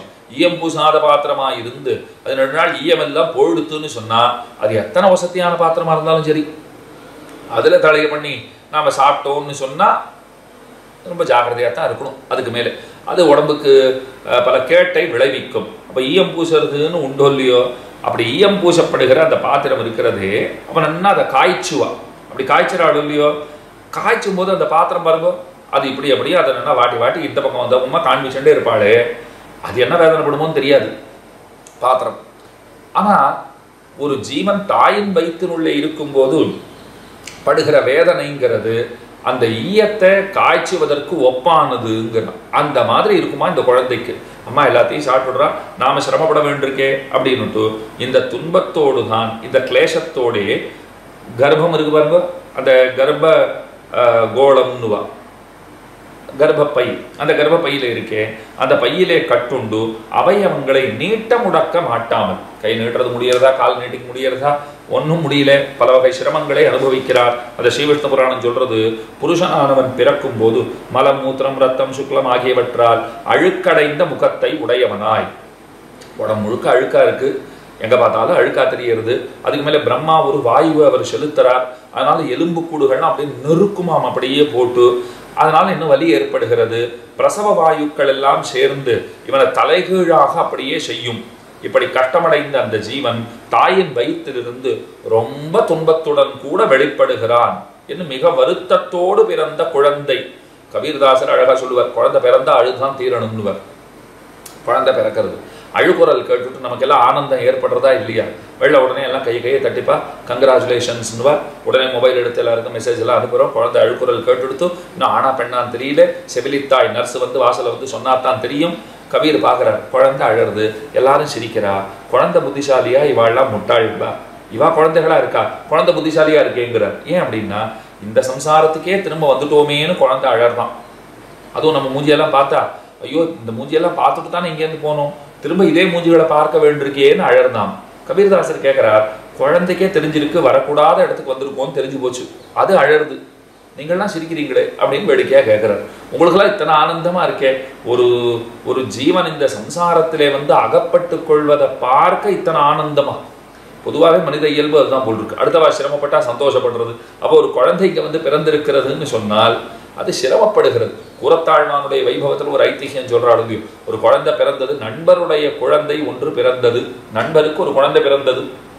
அந்த நண்பரை பார்த்து பல காலம் ஆச்சு, அவரோட ஒன்றும் பெருசா தொடர்பும் இல்லை. ஆனா செய்தி கிடைச்சது, அவருக்கு குழந்தை பிறந்திருக்குன்னு செய்தி கிடைச்ச உடனே கூரத்தாழ்வான் என்ன பண்ணார், சந்நிதிக்கு போய் பகவானிடத்துல போய் பிரார்த்தனை பண்ணிட்டு வந்தார். குழந்தைய நல்லா பார்த்துக்கோ அப்படின்னு சொல்லிட்டு வந்தார். தேவிகள் கேட்டார், குழந்தைக்கு நண்பர் பிறந்திருக்குன்னா அந்த வீட்டுக்கு போய் நீர் விசாரிச்சுட்டு வரலாம், பேசிட்டு வரலாமே, கோயிலுக்கு எதுக்கு போனீர் அப்படின்னா, சிறைக்கூடத்திலே ஒருவன் அகப்பட்டான்னு சொன்னால் அவனுக்கு அதிகம் சிரமங்கள் விளையாதிருக்க வேண்டும்னு சொன்னால் நாம போய் அந்த சிறைக்கூடத்தில் அகப்பட்டிருக்கிற கைதியை பார்த்து எந்த பிரயோஜனமும் கிடையாது. சிறை அதிகாரியத்தானே போய் பார்க்க வேண்டும். சிறை அதிகாரி, இந்த சம்சாரங்கிற சிறைக்கு அதிகாரியாக இருப்பவர் அது பெருமான் தான். அதனால பகவானிடத்துல போய் பிரார்த்தனை பண்ணேன்னு சொன்னாராம். அப்ப பாருங்க, பல வகை சிரமங்களை இவன் அனுபவிக்கிறான். கையகால நீட்ட முடியல, சொருக முடியல, இத்தனை சிரமங்கள் இருக்கு, மடக்க முடியல, இப்படிலாம் இருக்கு. சரி, பிறந்தாச்சு, நல்லபடியா வெளியில வந்தாச்சு. அதுக்கப்புறம் என்னன்னா, அந்த குழந்தையால சொரிஞ்சிக்கத்தான் முடியறதா? அதுவும் இல்லை. புரண்டு படுக்கணும்னா அதை செய்யறது முடியறதா? இல்லை. இன்னைக்கு குளிக்கலாம், இப்ப குளிக்கலாம், இன்னும் 1 மணி நேரம் போட்டும், இதெல்லாம் சொல்ல முடியறதா? இல்லை. தாகம் எடுத்தா தாகம்னு சொல்ல முடியறதா? பசிக்கிறதுன்னா சாப்பாடு கொண்டான்னு கேட்க முடியறதா? இதெல்லாம் பிறர் விருப்பத்தின்படி தானே நடக்கிறது. ஒரு இடத்துல அரிச்சதுன்னா சொரிஞ்சிக்க முடியறதா குழந்தையினாலேன்னா? ஒன்றும் முடியல. ஒரு எறும்பு கடிக்கிறதுனா தட்டி விட முடியறதா? அதுவும் முடியல. எல்லாமே பிறர் அதீனமா இருக்காது, தாயாருடைய அதீனமா இருக்கும் இல்லையோ. இவ்வண்ணமாக பெருந்துன்பத்தோடு சிறு குழந்தை பருவத்தை போக்குகிறான். சரி, தன் காரியத்தை தான் பார்த்து கொள்ள வல்லவனான போது, சரி அது மேல வயசான இதெல்லாம் பண்ண முடியாது சுவாமி, குழந்தையா இருக்கும்போது முடியாது. சரி, கொஞ்சம் வளர்ந்துட்டா அப்படின்னா அதுக்கு பதில் சொல்றாரு பாருங்க, மனுஷர்கள் சிறு வயதில் விளையாட்டு கருவிகளிலும், சின்ன குழந்தையா இருக்கும்போது விளையாட்டு பொம்மை எல்லாம் வச்சு விளையாடிக்கிறோம். எவ்வளோ வயசா எடுத்து பிராப்தமா எடுத்துனால் அதுக்கு மேல விஷயங்களிலே ஈடுபட்டு கழிக்கிறோம். வயசா எடுத்து மூப்பு வந்துடுத்துன்னா அறிவு மழுங்கி போறது, சக்தியற்றவர்களா இருக்கும், அந்த காலத்தையும் கழிச்சு விடுறோம். அதனால விவேக்கியாக இருக்கிறவன், அறிவாளியா இருக்கிறவன் என்ன பண்ணணும்னால், பால்யம், யவ்வனம், கிழத்தனம் முதலிய தேக ஸ்வபாவங்களாலே ஈர்க்கப்படாதவனாய் அவன் சின்ன பிள்ளையாக இருக்கும் போதே ஆன்ம நன்மையின் பொருட்டு முயற்சி செய்ய வேண்டும் அப்படின்னு சொல்லப்பட்டிருக்கோம் இல்லையோ. அப்படின்னா என்ன செய்யணும்னா, பகவான் கிட்ட ஈடுபட்டிருக்கணும். சின்ன வயசுலயே நாம செய்ய வேண்டியது பெருமானிடத்துல ஈடுபட்டு இருக்க வேண்டும். செஞ்சுடுறோமா? குழந்தையா இருக்குச்சே விளையாட்டு பொம்மைகளோட போயிடுறது. வளர்ந்தா சப்தாதி விஷயங்கள், நரக்கத்தை விளைவிக்கும் காமானுபவம், அதுல போயிடுறது. முதுமை பருவத்துல என்ன செய்யணும்னு ஆசைப்பட்டாலும் ஒன்றும் செய்ய முடியறது இல்லை. அப்ப திடீர்னு மரணம்ங்கிறது வருகிறதாம்.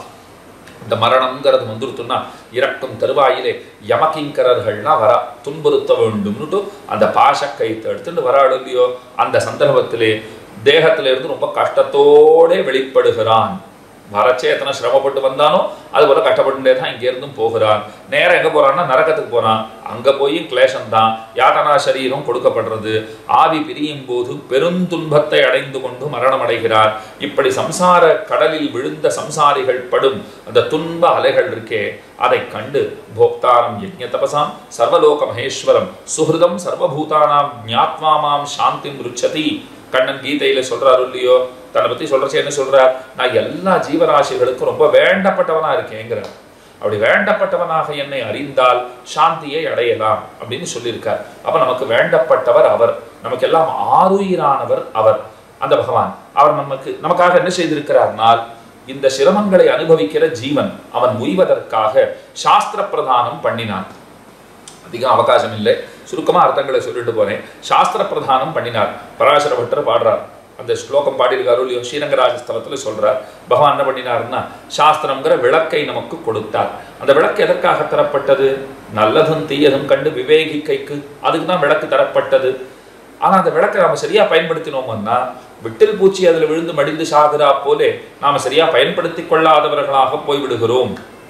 அதுதான் இந்த இடத்துல ரொம்ப பெரிய தொந்தரவு. அவர் நன்மைக்காக கொடுத்தார், ஆனா பெருசா அந்த நன்மையை நாம தெரிந்து கொள்ளாதவர்களாக இருக்கிறோம் அப்படின்னு இருக்கு. சாஸ்திரத்தை காட்டி கொடுத்தான். அதுக்கு மேல பாருங்க, இந்த பிரகிருதி தத்துவம் இருக்கே, இதுக்கு க்ஷரம்னு பெயர். அதை தனக்கு போக்கியமாக ஹரிக்கையாலே ஹரனாகிற ஜீவன் மரணமத்திருக்கையாலே அக்ஷரன் எனப்படுகிறான்.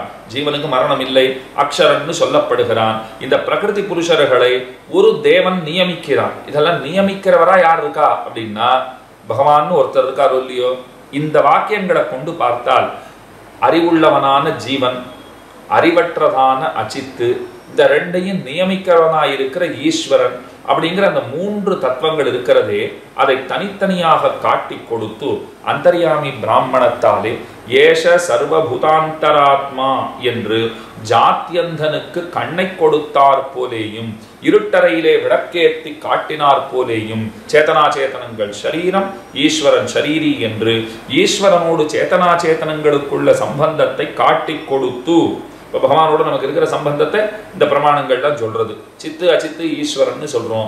அது சித்தோ அச்சித்தோ நியாமகனா இருக்கிறவர் ஈஸ்வரன் தானே. எல்லாவற்றினுள்ளும் உட்புகந்து நுழைந்து நியமிப்பவனாக இருக்கிறவன் பகவான் தானே. அப்ப இந்த சம்பந்தம்ங்கிறது இருக்கோ இல்லையோ, இந்த சம்பந்தம் இருக்கிறதுனாலே அவர் என்ன செய்தார் அப்படின்னால் ஈஸ்வரனோடு சேதனா சேதனங்களுக்குள்ள சம்பந்தத்தை காட்டி கொடுத்து துவா சுபர்ணா சயுஜா சகாயாங்கிற அந்த பிரமாணத்தை இந்த இடத்துல எடுக்கிறார்.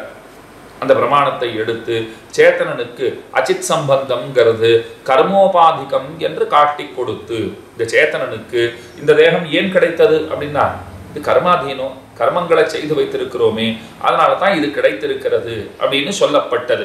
இந்த அச்சேதனத்தோடு ஏற்பட்ட அனாதி சம்பந்தம்ங்கிறது அனாதி கர்மத்தை காரணமாக கொண்டது. கர்மங்கள் இருக்கின்றனவே, அதற்கு தொடக்கம் முடிவுங்கிறதெல்லாம் கிடையாது. முடிவு உண்டு, தொடக்கம் இல்லை அப்படின்னு வச்சுக்கோங்க. முடிவு பகவத் அனுகிரகத்தாலே உண்டு, தொடக்கம்ங்கிறது இல்லை. அப்ப அனாதி கர்மம் அப்படின்னு சொல்லப்பட்டிருக்கு. அதுக்கு மேல பாருங்க, ததா வித்வான் புண்ணிய பாபே விதூய நிரஞ்சனஹா பரமம் சாமியம் உபைத்தி. பரமபுருஷனுடைய சாட்சா்காரம் அது கிடைச்சுடுத்துன்னா பிரம்மஜானியா இருக்கிறவன் அந்த புண்ணிய பாபங்களை எல்லாம் விட்டுட்டு பிரகிருதி சம்பந்தம் இல்லாதவனாய் எம்பெருமானுடன் அந்த மேலான சாமியத்தை அடைகிறான். தம்மையே ஒக்க அருள் செய்வர்னு பாடியிருக்காரு இல்லையோ. அந்த வாக்கியங்களாலே அனாதியாக வந்தேரியான அச்சேதன சம்பந்தம் நீங்க பெற்றவனாய், அந்த அச்சேதன சம்பந்தம் அதை நீங்க பெற்றவனாய் பரமபதத்துல நித்திய சூரிகள் அனுபவிக்கும் போகம் இருக்கிறதே, அந்த போகத்தை அனுபவிப்பதே இந்த சேத்தனனுடைய ஸ்வரூபத்துக்கு தகுந்த புருஷார்த்தம். பயன் அதுதான். மேலான பயன் எதுன்னா இந்த சம்சாரத்துல உழல்வதற்காகவா இந்த ஜீவன் இருக்கிறான்? கிடையவே கிடையாது. சம்சாரத்தை விட்டுட்டு மேலான வைகுண்டத்தை கட்டி அந்த பெருமானை அனுபவிக்கைங்கிறது இருக்கும் இல்லையோ, அனுபவித்திடுகை, அதுதான் மேலான புருஷார்த்தம், அதுதான் பயன் என்று சொல்லப்பட்டிருக்கிறது. இப்படி ஈஸ்வரன் உபகரித்த விடத்திலும் பாப பிராச்சுரியத்தாலே இத்தை கைவிட்டு, அவர் நமக்கு எத்தனையோ ஒத்தாசைகளை செய்தாலும் நாம் என்ன செய்கிறோம்? பாப பிராச்சுரியத்தாலே அவர் செய்கிற ஒத்தாசைகளை உபகாரங்களை எல்லாம் ஏற்றுக்கொள்ள முடியாத வண்ணம் அதற்கு தடையாயிருக்கிற அந்த பாபம், அந்த பாபம்ங்கிறது ரொம்ப பெருசா இருக்கு, அதிகமா இருக்கு. அதனால என்னன்னா எல்லாத்தையும் கைவிட்டு அவர் பண்ணின உபகாரங்களை எல்லாம் நாம தள்ளிட்டு வேத பாஹ்யராயும் இதுக்குள்ளே புகுந்து, வேத பாஹ்யர் வேதத்துக்கு விரோதமானவர்களாக இருந்து கொண்டு இதுக்குள்ளே புகுந்து அப்படின்னு சொன்னார். விட்டில் பூச்சிகள் எல்லாம் விழுமா போலே விழுகை, தத்ரைவ கேபி சபலாக ஷலபீ பவந்தி என்கிறபடியே விளக்கிலே விட்டில் என்று சில பதார்த்தங்கள் நசித்து போமா போலே வேத தாத்பரியம் அறியாமையாலே குதிருஷ்டிகளாயும் நசித்து போக, அது மேல குதிருஷ்டியாகவும் ஆயிடும். தபதப்பா அர்த்தம் சொல்றவா கோணல் மாணல் பார்வை உடையவர்களாகவும் ஆகிவிடுகிறார்கள். அதையும் இந்த இடத்துல சொல்றார். குதிருஷ்டிகளாயும் நசித்து போக தாம் பண்ணின வேத பிரதானம் அகிஞ்சித்கரமாய் அருகையாலே, பகவான் பார்த்த வேதமெல்லாம் கொடுத்தேன், கலைகளும் வேதமும் நீதி நூலும் கற்பமும் சொற்பொருள் தானும் மற்ற நிலைகளும் மாணவர்க்கும் பிறர்க்கும் நீர்மையினார் அருள் செய்தான். பகவான் செய்தார் இல்லையோ. காருணிகனான சர்வேஸ்வரன் அறிவிலா மனுஷர் உணர்வென்னும் சுடர் விளக்கேத்தி பிறங்கிருள் நீங்கி மேலிருந்த நந்தாவேத விளக்கை கண்டு நல்லதும் தீயதும் விவேகிக்கைக்கு மறையாய் விரிந்த துளக்கமில் விளக்கில் கொடுத்தின பிரதீபமான கலைகளை நீர்மையினால் அருள் செய்தான் என்று நாயனாரும் பாடுறார். எல்லாம் கொடுத்தார், வேதம் எல்லாம் கொடுத்தார், இன்னும் பிரயோஜனப்படலை போல் இருக்கே அப்படின்னு பார்த்தார். அதுக்கு மேல என்ன செய்கிறார் அப்படின்னால் ஓலைப்புறத்தில் செல்லாத தேசத்திலே எடுத்து விடும் ராஜாக்களை போலே தூதர்கள் எல்லாம் அனுப்பிச்சு பார்த்தா கப்பத்தை கொடுத்துருவோன்னு ராஜாக்கள் கேட்டு இருக்கா. ஒன்றும் வரதா தெரியலன்னா அவர்களே படையெடுத்துட்டு போவாள் இல்லையோ. அதே போலத்தான் சம்சாரி சஜாத்தியனாய் வந்து அவதரித்த விடத்திலும் நாட்டில் பிறந்து படாதனப்பட்டு மனுஷர்க்காயின்னு பாசுரம் இருக்கும் இல்லையோ. இந்த உலகத்திலே நம்மிலே ஒருவனை போலே சம்சாரிகளிலே ஒருவனாக பெருமான் வந்து அவதாரங்களை செய்தான். அப்படி செய்த விடத்திலும் வைது நின்னை வல்லமா பழித்து என்கிறபடியே உள்ள சக்தி அடங்க பகவன் நிந்தைக்கு உடலாயும். நம்ம செய்த வேலை என்ன அப்படின்னால் அவரை கொண்டாடி இருக்கணும்.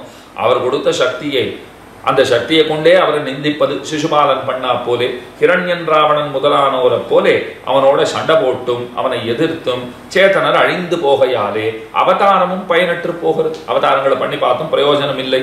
ஆயினும் பகவான் பார்க்கிறார், நாம் சொத்தை உடையவர், இதெல்லாம் நம்முடைய சொத்து, காப்பாற்ற வேண்டியது நம்முடைய பொறுப்பு. அதனால இவர்களுடைய ஆனுகூல்யத்தை எதிர்நோக்கி நிற்கிறான் ஈஸ்வரன். அது பார்த்துட்டே இருக்கார். எப்போது நன்மை செய்யலாம், நன்மை செய்வதற்கு ஏதாவது ஒரு வாய்ப்பு கிட்டுமான்னு பார்த்துட்டே இருக்கார். அந்த சமயத்துல தான் யாதுருச்சிக சுகிருதம்ங்கிற ஒரு புண்ணியம் தற்செயலாக விளைகின்றது. நம்ம தெரிஞ்சு எந்த நல்லதையும் பண்ண போறது இல்லையா, தெரியாம ஏதோ ஒரு நல்லதை பண்றோம் இல்லையோ, அப்படி ஒரு யாதுருச்சிக சுகிருதம். ஒருத்தர் கேள்வி கேட்டார், தெரியாத பண்ண எப்படி சுவாமி பலன் கிடைக்கும்? அதான் தெரியாது என்னார், அவருக்கு தெரியுமோ இல்லையோ, அது பகவானுக்கு தெரியுமோ இல்லையோ. இந்த சிவச்சனபூஷணம் போன்ற திவ்ய சாஸ்திரங்கள் ரொம்ப ஆச்சரியமா இதை வருணித்து காட்டுகின்றன. முக்கியமா சிவச்சனபூஷண திவ்ய சாஸ்திரம் என் ஊரை சொன்னாய், என் பேரை சொன்னாய்னு ஆரம்பித்து இந்த யாதுருச்சிக சுகிருதத்தை பத்தி ரொம்ப அழகாக சொல்லுகிறது. அதனால அதை வியாஜமாக கொண்டு விசேஷ கடாட்சத்தை பகவான் பண்றார். அந்த விசேஷ கடாட்சத்தை அவர் செய்வதாலே பகவானிடம் ஒரு அத்வேஷம், துவேஷமின்மைங்கிறது பிறக்கும். இத்தனை நாளா அவர்கிட்ட துவேஷம், அவரை கண்டாலே பிடிக்கலன்னு இருந்துட்டு இருந்தோம். இப்ப அது இல்லை, பக்தி இருக்காங்கிறது இன்னும் போகாதீங்க. இப்ப துவேஷம் இல்லை, அந்த அளவுக்கு வந்துடுத்து. அது காரணமாக சர்வேஸ்வரன் பண்ணின விசேஷ கடாட்சத்தாலே இவனுக்கு பகவானிடம் ஈடுபாடு ஏற்படும். பகவான் பார்த்துட்டே இருக்கார், துவேஷம் இல்லாத இருக்காரா, அப்ப ஆபிமுக்கியத்தை கொடுத்துருவோம், நம்ம இடத்துல ஒரு விசேஷமான ஈடுபாட்டை பரிசளிப்போம் அப்படின்னு கொடுக்கிறார். அதுக்கப்புறம் சாஸ்திர பரிச்சயம் பண்ண போகிறான். ஆச்சாரியர்களுடைய உபதேசங்கிறது கிடைக்கிறது. அதனால என்ன தெரிஞ்சுக்கிறான்னா, பகவான் தான் நமக்கு இயல்பாவே தலைவர், நாம் அத்தனை பேரும் இயல்பாகவே அவருக்கு அடிமைகள் அப்படின்னு தெரிந்து கொள்ளுகிறான்.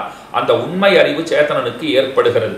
அதுக்கு மேல இன்னமும் விசேஷமான கிருபைகளை பெருமான் செய்ய, அதனால என்ன நடக்கிறதுனால் கைங்கரியம் தான் புருஷார்த்தம்ங்கிறத தெரிந்து கொள்கிறார். அதற்கு பின் இப்புருஷார்த்தத்தை பெற உபாயம் என்ன அப்படின்னு ஒரு ஆவல் அவனுக்கு ஏற்படுகிறது. அது தெரிஞ்சுக்கணுங்கிற ஆவல் ஏற்படுகிறது. சாஸ்திரங்களின் மூலம் கர்மஜான பக்தி யோகங்களை காட்டி கொடுக்கிறான் சர்வேஸ்வரன். இந்த கர்மஜான பக்தி யோகங்கள்லாம் இருக்கு, இதெல்லாம் பண்ணினாயாகில் நீ ஆசைப்பட்ட புருஷார்த்தத்தை லபிக்க பெறுவாய் அப்படின்னு பகவான் காட்டி கொடுக்கிறான். ஆனா அந்த உபாயாந்தரங்கள் எப்படி இருக்குன்னா, செயற்கரியவை, பல ஜென்மங்கள் கழிந்த பின்பே பலனளிக்க வல்லவை. பாருங்க, பண்றதும் கஷ்டம், பண்ணினாலும் இப்பவே கிடைச்சிடும், இந்த ஜென்மத்தோட இறுதியிலே கிடைக்கும்னெல்லாம் உறுதியா சொல்ல முடியாது. பல ஜென்மங்களுக்கு பிற்பாடு கிடைக்கலாம், கிடைக்கக்கூடும் அப்படின்னு இருக்கு. நடுவிலே பல தடைகள் ஏற்பட இடம் உள்ளவை, அதற்கும் பிரசக்தி உண்டுன்னு தெரிஞ்சு போச்சு. அதனாலே இவற்றை அனுஷ்டிக்க கூசியவர்களுக்கு, இதெல்லாம் யார்பா பண்றது, இதெல்லாம் பண்ணி ஆகிற காரியமான்னு நினைச்சுட்டு இருப்பாடு இல்லையோ. அப்ப பகவான் என்ன பண்ணார், உபனிஷத் வாக்கியங்களை கொண்டு தன்னுடைய உபாய பாவத்தை காட்டி கொடுக்க, வேதாந்த சித்தமான தன்னுடைய உபாய பாவத்தை காட்டி கொடுக்க, வேதாந்தங்களிலே சித்தமாய் நிலைநாட்ட பெற்றதாய் இருக்கக்கூடியதான தானே உபாயங்கிற அந்த விஷயம் இருக்கோ இல்லையோ, அதை காட்டி கொடுக்கிறார்.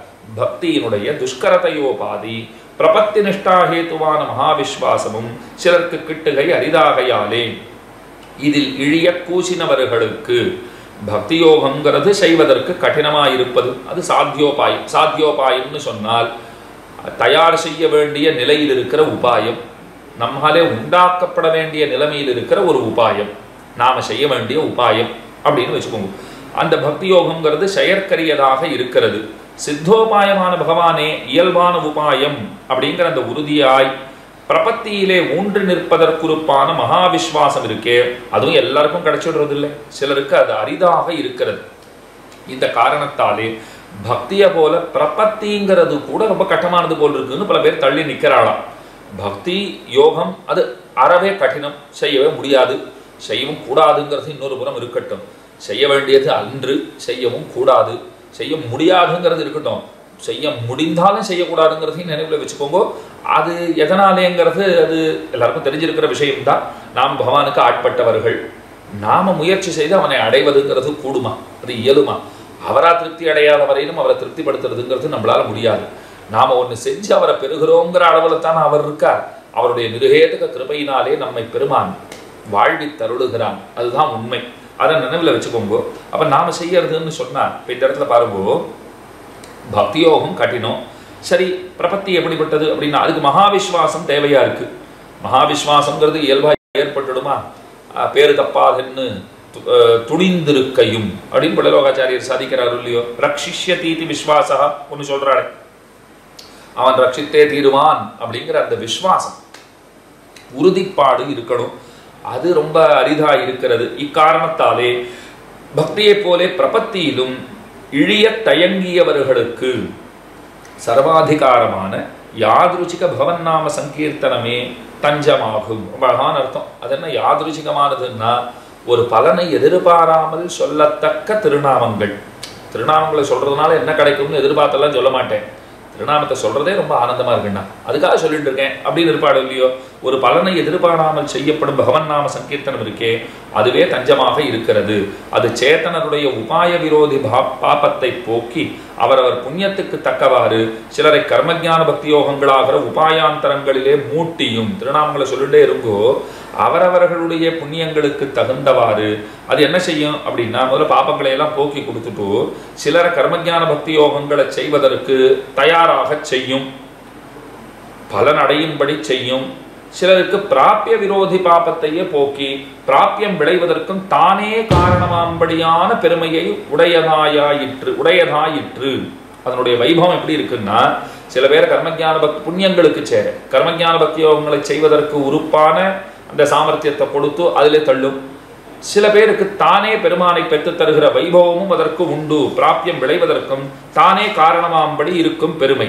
அது எப்படின்னால், கிம் ஜபன் முச்சதே ஜந்து ஜன்ம சம்சார பந்தனாத் சஹஸ்ரநாம அத்தியாயத்தில் சொல்றோம் இல்லையோ, எதை ஜபிப்பதன் மூலமாக ஜன்ம சம்சாரங்களாகிற இந்த கட்டுகளிலிருந்து சேத்தனன் விடுபடுகிறானோன்னு சொல்லப்பட்டிருக்கோம் இல்லையோ.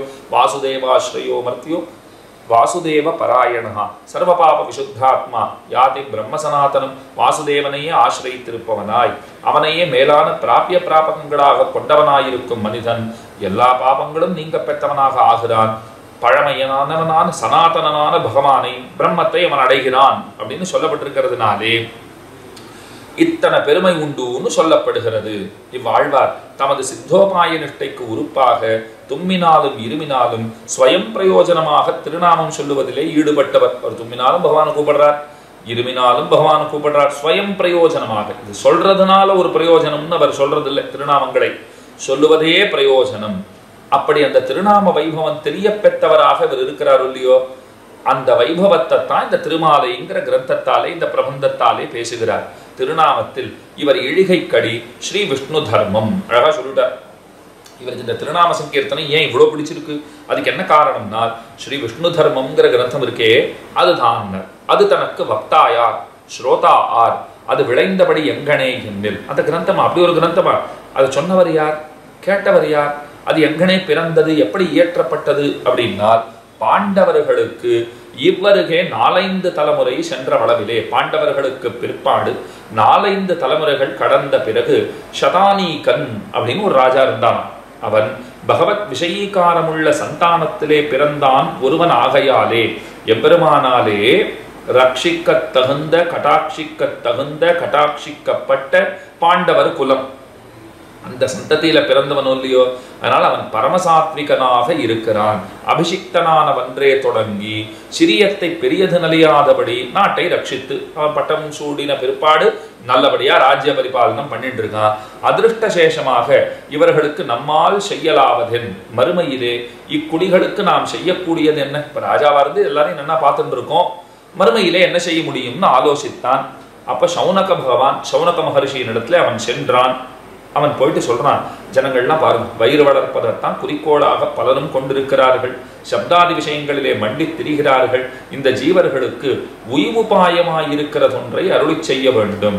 காலம் கலிகாலமா இருக்கு, பாப மிகுதியினாலே எந்த சாதனத்தையும் அனுஷ்டிப்பதற்கு தகுதி படைத்தவர்களாக சக்தியுடையவர்களாக இவர்கள் இல்லை, அதிகாரிகள் இல்லை அப்படின்னு சொன்ன உடனே அவர் பேச ஆரம்பிக்கிறார்.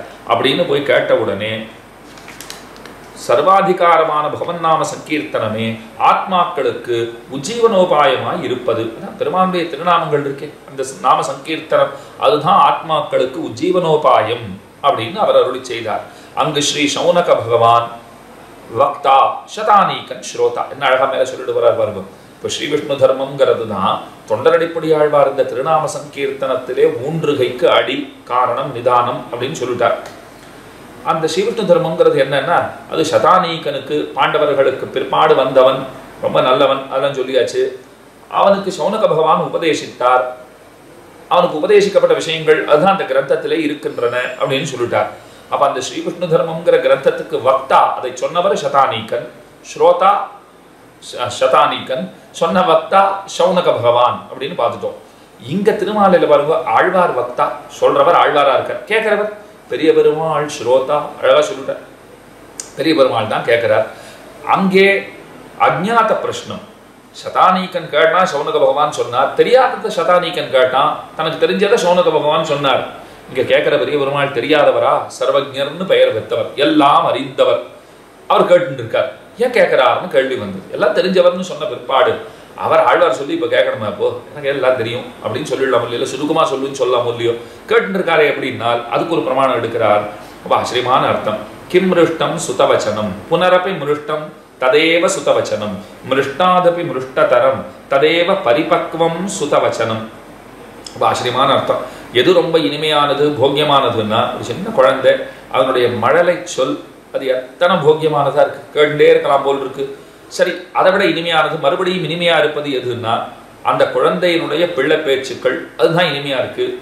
எல்லா பதார்த்தங்களை காட்டிலும் இனிமையாயுள்ளது எது அப்படின்னால் அந்த குழந்தை கொஞ்சம் வளர்ந்த பிற்பாடு அறிவு நிரம்பியவனாக ஆகி அந்த குழந்தை பேசும் வார்த்தைகள், அதுதானே இன்னமும் நமக்கு ஆனந்தத்தை தருகிறது. ஈன்ன பொழுதின் பெரிதுவக்கும் தன் மகனை சான்றோன் என கேட்டதாயின்னு குறளாசிரியர் சொல்றாரு இல்லையோ, அதை போல அந்த குழந்தை வளர்ந்து பெரிய சான்றோனாக ஆகி பலருக்கும் பல நல்ல விஷயங்களை எடுத்து சொல்லுகிறான்னு சொன்னால் அந்த குழந்தையினுடைய பேச்சு அது குடும்பத்தை சேர்ந்தவர்களுக்கு தாயாருக்கு தகப்பனாருக்கெல்லாம் ஆனந்தத்தை கொடுக்கறதோ இல்லையோ, அதை போலத்தான் இந்த இடத்துல ஆழ்வாராகிற குழந்தை, தனக்கு குழந்தை போன்ற ஆழ்வார், அவர் திருவாயாலே திருநாமத்தினுடைய மகிமைகளை பெருமைகளை சொல்ல சொல்ல அதை கேட்பதிலே உண்டான உகப்பால கேட்டிருக்கார் பெருமாள். மேலும் பகவத் விஷயத்தை வெளிப்படுத்தும் ஸ்ருதிகள், அந்த ஸ்ருதிகளை விளக்கிய ரிஷிகள், மற்ற ஆழ்வார்கள் ஆகிய அனைவரை காட்டிலும் இவ்வாழ்வாருக்கு மிகுந்த சிறப்பு உண்டு. இந்த ஆழ்வாருக்கு இருக்கிற சிறப்பு யாருக்கும் இல்லைன்னு சொல்லலாம் அப்படிங்கிறார். எப்படி அப்படின்னால், வேதோபபிரம்மணம் பண்ணின ரிஷிகளிலும் அல்லாத ஆழ்வார்களிலும் நெடுவாசி உண்டு. எங்கனே எண்ணில் யதோவா இவானி பூதானி இத்தியாதி வாக்கியங்களாலே ஜகஜன்ம ஸ்திதி லய ஹேத்துவான ஜகத்காரண வஸ்துவை சொல்லி காரணம் துத்தியா என்கிறபடியே அதுவே உபாசியம் என்று இவ்வளவாலே தியேய வஸ்துவை சொல்லி சத்பிரம்ம ஆத்மா இத்தியாதி சாமானியவாச்சி சப்தங்களுக்கு விசேஷாகாங்ஷை உண்டாகையாலே சுருஷ்டி வாக்கிய கதி சாமானிய நியாயத்தாலே ஏகோகவை நாராயண ஆசீத்து என்று விசேஷித்தது. இவ்வளவாய்த்து ஸ்ருதி சொல்லித்து யதோவா இவானி பூதானி ஜாயந்தே ஏன ஜாதானி ஜீவந்தி யத் பிரயந்த்யபிசம்விஷந்தி தத் விஜிக்ஞாசஸ்வா தத் பிரம்மேதி அப்படின்னு இருக்கும் இல்லையோ, யாதொன்றிடமிருந்து இந்த ஜீவராசிகள் எல்லாம் தோன்றுகின்றனவோ, அப்படி தோன்றினவை எதனாலே ரட்சிக்கப்பட்டு உயிர் வாழ்கின்றனவோ, எதை பிரளயத்திலும் மோட்சத்திலும் அடைகின்றனவோ அதை அறிவாயாக. அதுவே பிரம்ம பிரளயம்னா அந்த காலத்துல பகவான் ஆலபாமரத்தின் மேல் ஒரு பாலகனாக ஞாலமேழும் உண்டு தான் ஒருவனாக தனியொருவனாக இருக்கிறான் இல்லையோ, அந்த சமயத்துல நாம் அவனைத்தான் அடைகிறோம். மோட்சம்னாலும் அவனைத்தான் அடைகிறோம். அவன் தான் பிரம்மம் அப்படின்னு அந்த ஜெகத்காரண பொருளை சொல்லி அந்த காரண பொருளைத்தான் தியானிக்கணும்னு சொல்லி அதைத்தான் உபாசிக்கணும்னு சொல்லி அதனிடத்துல தான் பக்தியை செலுத்த வேண்டும்ங்கிறதையும் சொல்லி அதை ஒரு வாக்கியத்தாலே சத்துன்னுட்டும், இன்னொரு வாக்கியத்தாலே பிரம்மன்னுட்டும், இன்னொரு வாக்கியத்தாலே ஆத்மா என்னும் பலரை குறிக்கக்கூடிய சப்தங்களாலே வழங்கித்து ஸ்ருதி பல சப்தங்களை உபயோகிக்கிறது, பல பல திருநாமங்களாலே அழைக்கிறது. உலகை படைக்கும் ஒரே பொருளை சொல்லும் பல வாக்கியங்களிலே உள்ள இந்த பொதுவான சப்தங்கள் எந்த தேவதையை குறிக்கின்றன? ஒரு இடத்துல சத்துன்னு சொல்றீங்கோ, ஒரு இடத்துல பிரம்மன்னு சொல்றீங்கோ, இந்த மாதிரி மாத்தி மாத்தி சொல்றீங்களே, வேற வேற பெயர்களால சொல்றீங்களே, அது யாரை குறிக்கிறது அப்படின்னு ஒரு கேள்வி எழுமோ இல்லையோ? அதுக்கு பதில் பாருங்க, ஏகோகவை நாராயண ஆசீத்து ந பிரம்மா நேஷானஹா, நாராயணன் ஒருவனே பிரளய காலத்தில் இருந்தான், பிரம்மனும் இல்லை சிவனும் இல்லை அப்படின்னு சொல்லப்பட்டிருக்கோம் இல்லையோ? அப்ப பரதேவதை யாருன்னா நாராயணன் தான் வேதம் காட்டுகிறது. ஸ்ருதிகள்ல ரொம்ப ஆராய்ச்சி பண்ணாதான் இதை தெரிஞ்சுக்க முடியும். ஏன்னா ஹிரண்ய கர்ப்ப சமவர்த்ததாகிரேன்னு ஒரு இடம் இருக்கு, பிரம்மா தான் இருந்தான், ந சத்து நச்சா சத்து சிவையேவ கேவலஹா, சத்தும் இல்லை அசத்தும் இல்லை, சிவன் மட்டுமே இருந்தான்னு ஒரு வாக்கியம் இருக்கு. ஒரு இடத்துல பிரம்மா மட்டுமேங்கிறீங்கோ, ஒரு இடத்துல சிவன் மட்டுமேங்கிறீங்கோ. எப்படித்தான் இந்த இடத்துல அர்த்தத்தை தெரிஞ்சுக்கிறதுன்னா, அப்பதான் மீமாம்சா சாஸ்திரத்தினுடைய துணை கொண்டு அர்த்த நிர்ணயம் பண்ணுவா. என்ன சொல்லுவா? இங்க பாருங்க, ஏகோகமை நாராயணா சீத்து, நாராயணன் மட்டுமே இருந்தான்னு கூட தான் சொல்லியிருக்கு சுவாமி. ஆனா அங்க பிரம்மா மட்டுமேன்னு ஒரு இடம் காட்டுறது, சிவன் மட்டுமேன்னு காட்டுறது. என்ன பிரம்மா மட்டுமே சிவன் மட்டுமேன்னு காட்டிய விடங்களிலே நாராயணன் இல்லைங்கிறது சொல்லப்படலை. ஆனா இந்த இடத்துல பாருங்க, ஏகோகவை நாராயண ஆசித்து ந பிரம்மா நேஷானஹா, பிரம்மாவும் இல்லை சிவனும் இல்லைன்னு அவர்களை கழித்து விட்டதோ இல்லையோ. இப்படி இந்த மீமாம்சா சாஸ்திரத்தினுடைய துணை கொண்டு இந்த அர்த்தத்தை கொஞ்சம் சிரமப்பட்டுத்தான் தெரிந்து கொள்ள வேண்டும். இத்தனை ஆராய்ச்சி பண்ணாதான் இந்த அர்த்தமே தெரியும். அதுக்கு மேல பாருங்க, இந்த வேதத்தை விளக்க வந்த ரிஷிகள் அவ என்ன பண்ணினா அப்படின்னா, அஜாயமானோ பகுதா விஜாயத்தே என்கிற ஸ்ருத்யுபபிரம்மணமான இதிகாச புராண முகத்தாலே திருவவதாரங்களை பிரகாசிப்பித்தார்கள். அவர்கள் இதிகாச புராணங்களின் துணை கொண்டு அந்த எம்பெருமானுடைய திருவவதாரங்களை எல்லாம் அவர்கள் வெளியிட்டார்கள். அந்த எம்பெருமான் ரொம்ப சிரமப்பட்டு அறிந்து கொள்ளத்தக்கவனாக, வேத வேதாந்தங்களினாலே ரொம்ப அருமையாக தெரிந்து கொள்ளத்தக்கவனாக இருக்கிற பகவான். அந்த பகவானுடைய அவதாரங்களை எல்லாம் ரிஷிகள் எல்லாம் பிரகாசிப்பித்தார்கள். அதில் ஸ்ரீ வால்மீகி பகவான் ராமாவதாரத்திலே மண்டினான். வால்மீகி பாருங்க, அவருக்கு ராமாயணம் தான். பராசர பகவான் கிருஷ்ணாவதாரத்திலே மண்டினான். ஸ்ரீ சௌனக பகவான் அர்ச்சாவதார வைபவத்தை அவர் வெளியிட்டிருக்கிறார், பிரகாசிப்பித்திருக்கிறார். இப்ப நான் ஞாபகம், வால்மீகினா ராமாயணம் தான். பராசர பகவான் சொன்னா கிருஷ்ணானுபவத்திலே அவர் ஈடுபட்டவராக இருக்கிறார். கிருஷ்ணாவதாரத்திலே சௌனக பகவான் அர்ச்சாவதார வைபவத்தை அவர் பிரகாசிப்பித்தார். ஆழ்வார்கள் எடுத்துட்டார். முதல் ஆழ்வார்கள் என்ன பண்ணியிருக்கார்?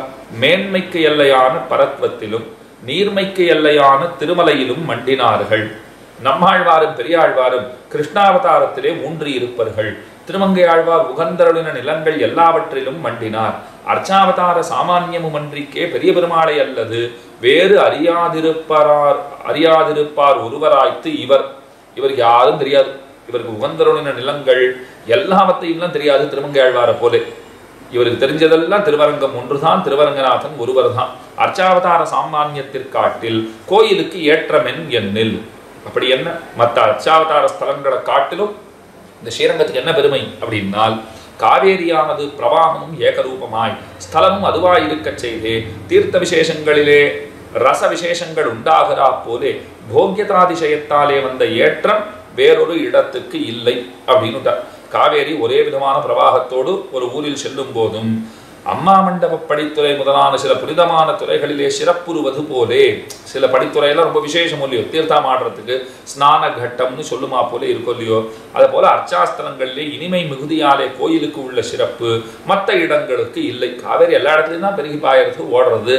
ஆனா அம்மா மண்டபம் போன்ற சில விசேஷமான இடங்கள் அது ரொம்ப ஸ்லாகனீயமா இருக்கா போலே திவ்யதேசங்கள் பலவாக இருப்பினும் கூட மற்ற திருத்தலங்களுக்கு இல்லாத பெருமை திருவரங்கத்துக்கு உண்டு. மற்ற அனைவரிலும் இவ்வாழ்வாருக்கு உண்டான சிறப்பு போலே மற்ற திவ்ய பிரபந்தங்களை காட்டிலும் இந்த திருமாலைக்கு மிகுந்த சிறப்புண்டுன்னுட்டார். எப்படி எனில், நீராய் நிலனாய் தீயாய் காலாய் நெடுவானாய் சீரார் சுடர்கள் இரண்டாய் சிவனாய் அயனானாய் முதலான விடங்களில் சேத்தனா சேத்தனங்களை சொல்லும் சப்தங்களோடு பரமனை ஒன்றாக படிப்பது.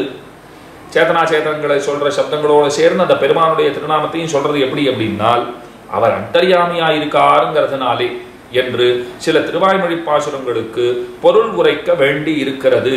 மேலெழுந்த வாரியா பார்த்தா பொருள் அப்படி விளங்காது, கொஞ்சம் சிரமப்பட்டு நாம் அதை விளக்க வேண்டிய ஒரு நிர்பந்தம் இருக்கிறது. அதே போல பாருங்க, முனியே நான் முகனே முக்கண்ணப்பா அப்படின்னு பாசுரம் இருக்கு. அதை பார்த்தா பாமர ஜனங்கள் மேலெழுந்த வாரியா பார்த்தா என்ன நினைச்சுப்பா, திரிமூர்த்தி சாமியத்தை பத்தி இவர் சொல்றாரா அப்படின்னு நினைச்சுப்பா. இப்படி கொள்வது அந்த ஆழ்வாரே ஒன்னும் தெய்வம்லாம் பாடியிருக்காரு, மற்ற தெய்வம் நாடுகிறேன்லாம் சொல்லியிருக்காரு, அதுக்கு விரோதமாத்தான் இருக்கு அப்படின்னால் அப்ப என்ன புரிஞ்சுக்கணும்? ஐயோ, இங்க பிரம்மருத்ரர்களுக்கு அந்தர்யாமியா இருக்கிற பெருமானை சொல்லுகிறது. நீயே நான்முகனே முக்கண்ணப்பானால் முக்கண்ணப்பனுக்கும் அவர் தான் உள்ளுக்குள்ளே அந்தர்யாமியா இருக்கார், பிரமனப்பனுக்கும் அவர் தான் அந்தர்யாமியா இருக்கார், எல்லாருக்கும் அவர் தான் இருக்கார். பகவான் முதல்ல செய்த அவதாரமே இந்த விஷ்ணுங்கிற அவதாரம். மத்திய விரிஞ்ச கிரிஷம் பிரதமாவதாரகான்னு பராசர பட்டர் அனுபவிக்கிறார். அப்படி சொல்லியிருக்காரு இல்லையோ. அதனால நாராயணனுடைய அவதாரமான விஷ்ணு அப்படின்னு கொள்ள வேண்டும்.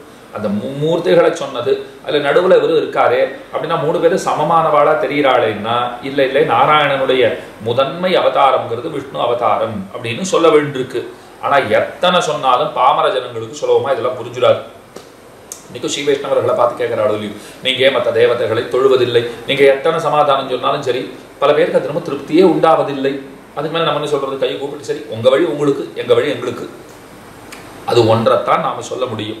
அதனால பாருங்க, சிரமப்பட்டு சொன்னாலும் கூட பலருக்கு தெரிவதில்லை. அப்படி இருக்கிறபடியினாலே என்னதான் வழி அப்படின்னு சொன்னால் வழி இருக்கிறது, அந்த வழியைத்தான் சொல்றார். இக்குறைகள் ஒன்றுமின்றிக்கே இருக்கையும் இன்னமும் கடல் பேராழமா இருக்க செய்தேயும் நீர்த்தெளிவாலே தலை தோற்றுமா போலே சப்தத்தின் செவ்வையாலே பிரமேயம் கனத்திருக்க செய்தேயும் உள்ளதடங்க தோற்றும்படி இருக்கையும் இன்னமும் பிரணவம் போலே சப்தம் அத்தியல்பமாய் அர்த்த கிரகணம் அரிதாயிருத்தல். இந்த இடத்துல பாருங்கோ, சில பாசுரங்களில் அபூர்வ சப்த பிரயோகத்தினால் பொருள் அறிவதற்கு அரிதாயிருப்பதும் உண்டு. முனிய நான்முகனை முக்கண்ண பாதம் பார்த்த முடியும். அதை போல இக்குறைகள் ஒன்றும் இத்திருமாலை பாசுரங்களிலே இல்லை. அதனால்தான் திருமாலைக்கு ஏற்றம் விட்டார். மேலும் கடல் சில இடங்களிலே பேராழமாய் இருந்த போதிலும் நீர் தெளிவாலே தரை தோற்றும்படி இருப்பது போலே, ரொம்ப ஆழமாத்தான் இருக்கு, ஆனா நீர் தெளிவா இருந்ததுன்னா தரை தெரியுமோ இல்லையோ, அதை போலத்தான் திருமாலை பாசுரங்கள் சொற்கள் மிகுந்த பொருள் செறிவை உடையதாக இருந்த போதிலும் எளிமையினாலே பொருள் முழுவதும் தோற்றும்படி இருக்கின்றன. பிரணவம் இருக்கும், ஓங்காரம், இந்த பிரணவம் எப்படி இருக்கு, சப்தம் மிகச் சுருங்கி ரொம்ப சின்னதாத்தான் இருக்கு, ஆனா பொருள் அது உணர்வது அரிதாயிராமலும் மகாபாரதம் போல பொருள் ரொம்ப பெருசா இருக்கு, ஓங்காரம் சின்னதா இருக்கு, ஆனா வடிவத்தாலே சின்னது, அர்த்தத்தாலே அது ரொம்ப பெருசா இருக்கு, அது உணர்வதுங்கிறது அரிதுன்னு ஆகி போச்சு. மகாபாரதம் ஐயோ பேரே மகாபாரதம் ரொம்ப பெருசா இருக்கு, தாத்பரியம் அறிய அரிது அப்படின்னு விடுறோம். அப்ப திருமாலைங்கிறது எப்படி இருக்குன்னா 45 பாசுரங்கள் கொண்டதா இருக்கையாலேயே மிகுந்த சுருக்கமாகவும் இல்லை விரிவாகவும் இல்லை. இந்த குறைகள் எல்லாம் திருமாலைக்கு இல்லை. ஒரு சேத்தனன் அறிய வேண்டிய அத்தனையும் இந்த திருமாலையிலே இருக்கிறபடியினாலே முமுட்சுவானவன், மோட்சத்திலே இச்சை இருக்கிறவன் தெரிந்து கொள்ள வேண்டிய அத்தனை அர்த்தங்களும் திருமாலையில இருக்கு. அதை தொண்டர்புரி ஆழ்வார் அருளி செய்திருக்கிறார். அதனால மற்ற திவ்ய பிரபந்தங்களை காட்டிலும் இந்த திருமாலைக்கு ஏத்தம் இருக்கிறது அப்படின்னு அவதாரிக்கை அந்த முன்னுரைங்கிறத சொல்லுகிறது.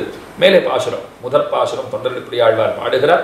காவலிற் புலனை வைத்து கலிதன்னை கடக்க பாய்ந்து நாவலிற் துளிதருகின்றோம் நமன் தமது தலைகள் மீதே மூவலகுண்டு மிழ்ந்த முதல்வ நின் நாமம் கத்த ஆவலிப் புடவகண்டாய் அரங்கமா நகருளானே. இன்னும் ரொம்ப ஆச்சரியமா பாடியிருக்கார். ரொம்ப சுருக்கமா அர்த்தங்களை 3 பாசுரங்களுடைய அர்த்தங்களை நாம அனுபவிக்கலாம். முதற் பாட்டு, இந்த திருநாமம் இருக்கிறதே அது யமவசியத்தையை தவிர்த்து தருங்கிறார். திருநாம வைபவங்கிறதுக்கு இருக்கிற ஏத்தம் என்னன்னா, யம பட்டர்கள் யமன் முதலானோர் உங்கள் பக்கத்திலேயே வரமாட்டார்கள் அப்படின்னு சொல்லிட்டு இதனுடைய பாவனத்துவத்தையும் திருநாமம் கத்தாருடைய ராஜகுல மகாத்மியத்தையும் சொல்லுகிறது. இதனுடைய பாவனத்துவம், நம்மை பரிசுத்தமாக்க வல்ல சாமர்த்தியம் அது திருநாமத்திற்கு உண்டு, ரொம்ப பரிசுத்தமானது, அதையும் சொல்றார். அதுக்கு மேலே கத்தாருடைய ராஜகுல மகாத்மியம், இதை கத்தவர்களுக்கு ஏற்பட்டிருக்கக்கூடிய பெருமைகள் இருக்கிறதே அதையும் சொல்லுகிறார். இந்த பாசுரத்தாலே அதைத்தான் சொல்றார். காவலிற் புலனை வைத்து கலிதன்னை கடக்க பாய்ந்து நாவலிற் துளிதருகின்றோம் நமன் தமது தலைகள் மீதே. ஆழ்வார் சொல்றார், நாங்க இப்ப எப்படி இருக்கோம் தெரியுமா, யமன் யமபட்டர்கள்லாம் வந்துட்டா கூட அவர்கள் தலை மேல நாங்க நடந்து போயிட்டே இருக்கோம். ரொம்ப வீறு நட போட்டு போறோம். அதுவும் வெறுமை போகல, நாங்க ஜெயிச்சுட்டோம் நீங்க தோத்து போயிட்டீங்க பாத்தீங்களான்னு சொல்லிட்டே போறோம். அந்த மாதிரி நாங்கள் போய் கொண்டிருக்கிறோம் அப்படிங்கிற பகவானுக்கு பெரிய ஆச்சரியம். இத்தனை தைரியம் எங்கிருந்து வந்தது? ஏன்னா உலகத்திலே யமன் யமபட்டர்கள்னா பயப்படாதவாளே கிடையாது. எல்லாருக்கும் அந்த அச்சம் இருக்கும் இல்லையோ. நீர் என்னமோ தைரியமா போயிட்டு இருக்கிறதா சொல்றீரே, எப்படி அதுன்னு கேட்டார். அப்பதான் சொல்றார், நின் திருநாமம் கத்த ஆவலிப்புங்கிறார். உன்னுடைய திருநாமத்தை அண்டை கொண்டதாலே வந்திருக்கிற தைரியம் என்று கொண்டாடுகிறார். ஆச்சரியமா சொல்றார். நாம் எல்லாம் பல ஜென்மங்கள் எப்படி கழிச்சுட்டோம்னு பாருங்க. பல ஜென்மங்கள் இந்திரிய கிங்கரர்களாகவே இருந்து விட்டோம். இந்திரியங்களுக்கு புலன்களுக்கு நாம் அடிமைப்பட்டிருந்தோம்னு சொன்னால் பகவானிடத்திலே எப்போது நாம் ஆசிரியிப்பது? சத்ருக்னனுக்கு பெருமையே என்ன? அவன் உட்புலன்களையும் வென்றவன், வெளிப்புலன்களையும் வென்றவன். இதுதான் அது. அதாவது உட்பகை வெளிப்பகை அப்படி வச்சுக்கோங்க. வெளிப்பகை அந்த இந்திரியங்கள் இருக்கோ, அது படாத பாடுபடுத்துறது புலன்கள். அந்த புலன்களை நம்ம வசத்திலே கொண்டிருக்க வேண்டும். ராவணன் மாண்டொழிந்த பிற்பாடு மந்தோதரி வந்து அழுகிறாள், கதறுகிறாள். அப்ப என்ன சொல்றா அவ சொல்றா, இந்திரியாணி புராஜித்வா ஜிதம் திரிபுவனம் துவயா. ராவணா, ஒரு காலத்துல நீ புலன்களை எல்லாம் வெற்றி கொண்டிருந்தாய், அந்த புலன்கள் சமயம் பார்த்து காத்திருந்தன. இன்றைக்கு வெளியிலே வந்து விட்டன. அந்த புலன்களை நீ வெற்றி கொண்டாய் அல்லவா, இன்று புலன்கள் உன்னை வெற்றி கொண்டு விட்டன. சீதையை கண்டவுடனே நீ உன் வசம் இழந்தாய், புலன்களுக்கு சிக்கினவனாக ஆனாய். புலன்கள் தான் உன்னை கொன்றதே தவிர ராமன் கொல்லவில்லை, அழிக்கவில்லை என்று அவள் சொல்லுகிறாள். அதான் காவலில் புலனை வைத்து கலிதன்னை கடக்க பாய்ந்து. நாம் என்ன செய்யணும்னால் இந்திரியங்கள் பட்டிமேயாதவாறு அவத்தை நாம் பாதுகாக்க வேண்டும். இந்த காவலில் புலனை வைத்துனா 3 விதமா அர்த்தம் சொல்லுவா. காவலில் புலனை வைத்து, பகவானுக்கே காவல்னு பேரு. அவர் விஷயத்துல புலன்களை வைத்தால் பகவான் அருளுவான். இது ஒரு அருள், இது ஒரு அர்த்தம். அடுத்தது பாருங்க, காவலில் புலனை வைத்து இந்திரியங்களை காவல்ல வைக்க வேண்டும், அதாவது கட்டுப்பாட்டுக்குள்ளே வைத்துக் கொள்ள வேண்டும். அப்படி இருந்தால் அனுகிரகம் கிட்டும். 3வது சொல்றார், நான் அந்த மாதிரி இந்திரியங்கள் எல்லாம் கட்டுப்படுத்தலாம் வைக்கவே இல்லை, ஆனாலும் பகவானுடைய அருள் கிடைத்ததுன்னு. இது கொஞ்சம் ஆச்சரியமா இருக்கும். அது எப்படி கிடைக்கும்? ஒண்ணு அவர் விஷயத்துல நம்ம புலன்களை வைக்க வேண்டும், இல்லை இந்திரியங்களை கட்டுப்பாட்டிலையாவது வச்சுக்கணும். நான் கட்டுப்பாட்டிலலாம் வைக்கல, ஆனா எனக்கு காரியம் நடந்துருத்து அப்படின்னா எப்படினால் அதுதான் எம்பெருமானுடைய நிருகேதுகமான கிருபை. காவலில் புலனை வைத்து கலிதன்னை கடக்க பாய்ந்து நாவலில் துளி தருகின்றோம் நமன் தமர் தலைகள் மீதே மூவல குண்டு விழுந்த முதல்வன் இந்நாமம் கத்த ஆவலை புடமை கண்டாய் அரங்கமான கருளானே. திருவரங்கநாதன் ஒரு கேள்வி கேட்டா, உம்மகிட்ட திருநாமம் இருக்கு, நீர் திருநாமத்தை சொல்லிட்டே இருந்தீர், அதனாலே பயன் பெற்றவனாக ஆனீர் புரிகிறது. ஆனா நமன் தமர் தலைகள் மீதேன்னு சொல்லியிருக்கிறேன், ஒரு யமன் போறாதா உங்க கால்களை வச்சு நடந்து போறதுக்கு இத்தனை பேர் வேணுமான்னா? ஆழ்வார் சிரிச்சுட்டே பதில் சொன்னாரா, நான் ஒருத்தன் மட்டுமா, நான் பல பேருக்கு திருநாம வைபவத்தை சொன்னேன், சொன்னதுனால பல பேர் திருநாமங்களை உச்சரித்தார்கள். இப்ப என்னாச்சுன்னா அவனும் கூட வந்துட்டா, ஐயோ பாவன் யமன் ஒருத்தனா இருந்தா அவன் தலை தாங்குமா, நாங்க இத்தனை பேரும் அடியிட்டு நடந்தால் அவன் தலை தாங்காது, அதனால கூப்பிடுற உன் ஆட்களை எல்லாம் கூப்பிடு, யமபட்டர்கள் எல்லாம் வரட்டும் அப்படின்னு விட்டோம். ஏன்னா இத்தனை பேர் நடந்து போறதுக்கு பெரும் கூட்டமா அவர்கள் இருந்தால் தான் தலைகளை காண்பித்தால் தான் நடப்பதென்பதே முடியும். அதனால நான் மட்டும் இல்லை, தேவரீருடைய திருநாம வைபவத்தாலே பலரும் வந்திருக்கிறார்கள். அத்தனை பேர்களையும் அழைத்து கொண்டு நாங்கள் நமன் தமர் தலைகள் மீதே நாங்கள் நடக்க ஆரம்பித்தோம் அப்படின்னு சொல்லும்படியான வைபவம் இந்த திருநாம வைபவம்ங்கிறது இருக்கே. திருநாமத்தை கத்த பலமென்னுதல் கர்வம் என்னுதல் ஆவலிப்புன்னு சொல்லியிருக்காரு. அந்த கர்வம், அந்த செருக்கு இருக்கிறதே, அந்த செருக்கினாலே நாங்கள் நடந்து கொண்டு போகிறோம் அப்படின்னு சொல்லியிருக்கார். ரொம்ப ஆச்சரியமான அர்த்தம். இந்த இடத்துல நஞ்சியருடைய ஒரு ரொம்ப அழகான வார்த்தை பாருங்க, குளித்தல் முதலான நியமங்கள் இல்லாமல் திருநாமம் சொல்லலாமோ கூடாதோ அப்படின்னு பட்டரை கேட்டிருக்கார். குளிச்சுட்டு தான் சொல்லணுமா, இல்லை இந்த நியமங்கள்லாம் உண்டா கிடையாதா, திருநாமம் சொல்லலாமா கூடாதான்னால் அதுக்கு ரொம்ப அழகா பட்டர வார்த்தை சொல்றார். கங்கா ஸ்நானம் பண்ண போமவனுக்கு உவர்குழியிலே தோய்ந்து போக வேணுமோ அப்படின்னு கேட்கிறார். கங்கையில குளிக்கணும்னு போகிறவன் கங்கையில போறதுக்கு முன்ன தன்னை சுத்தி பண்ணிட்டு போகணும்னுட்டு ஒரு உப்பு நீர் குட்டையிலே போய் அவன் நல்லா ஆழ அமிழ்ந்துட்டு போவானா, என்ன சுத்தம் பண்ணிட்டு போறேன்னு போவானா, போய் கங்கையில இறங்கினாலே போறாதா? அதே போலத்தான் மேலுண்டான நன்மைகளை பண்ணி கொடுக்கவற்றானது கீழுள்ள அசுத்தியை போக்க மாட்டாது. அழகான அர்த்தம் பாருங்க. மேல உனக்கு பல நன்மை அது செய்ய போறதுன்னு சொன்னால் கீழே உன்னிடத்துல இருக்கிற பாப்பங்களையும் அதுவே போக்கி கொடுத்துறாதா? அதனால திருநாமத்தை எப்படியும் சொல்லலாம். வாயாலே திருநாமம் சொல்லுகைக்கு ஆகாதார் இல்லை. அதுக்கு மேல சொல்ற, மாத்ரு காத்துகனுக்கும் கை செலித்தால் அம்மே என்ன பிராப்தி உண்டாயிரே இருப்பது. அம்மா வடிக்கிறவனா இருந்தா கூட, அம்மா வடிக்கிறச்சே கை வலிச்சதுனா கூட அம்மான்னு கத்துறான் சொல்லி.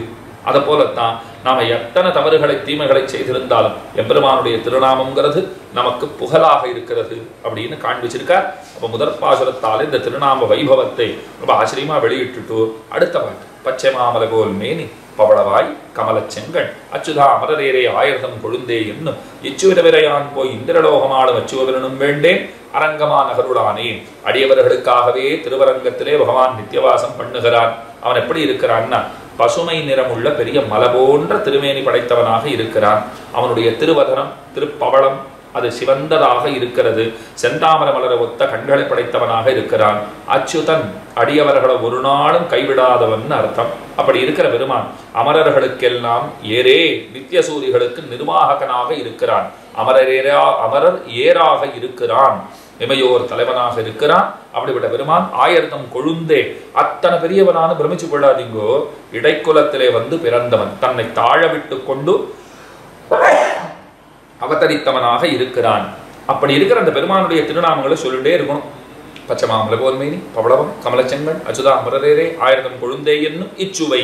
இந்த சுவையை விட்டுட்டு வேற எதையும் ஆசைப்படுறதா இல்லை. இதை விட்டுட்டு எங்கோ போய் இந்திரலோகம் ஆடும்படியான அந்த போகம் இருக்கே, அது கிடைச்சா கூட எனக்கு வேண்டாம், அதை நான் விரும்ப மாட்டேன் அப்படிங்கிறார். வைகுண்டமும் வேண்டாம்ங்கிறார். இங்க இந்திரலோகம்னு சொன்னது வைகுண்டமும் வேண்டாம் என்று சொல்லுகிறார்.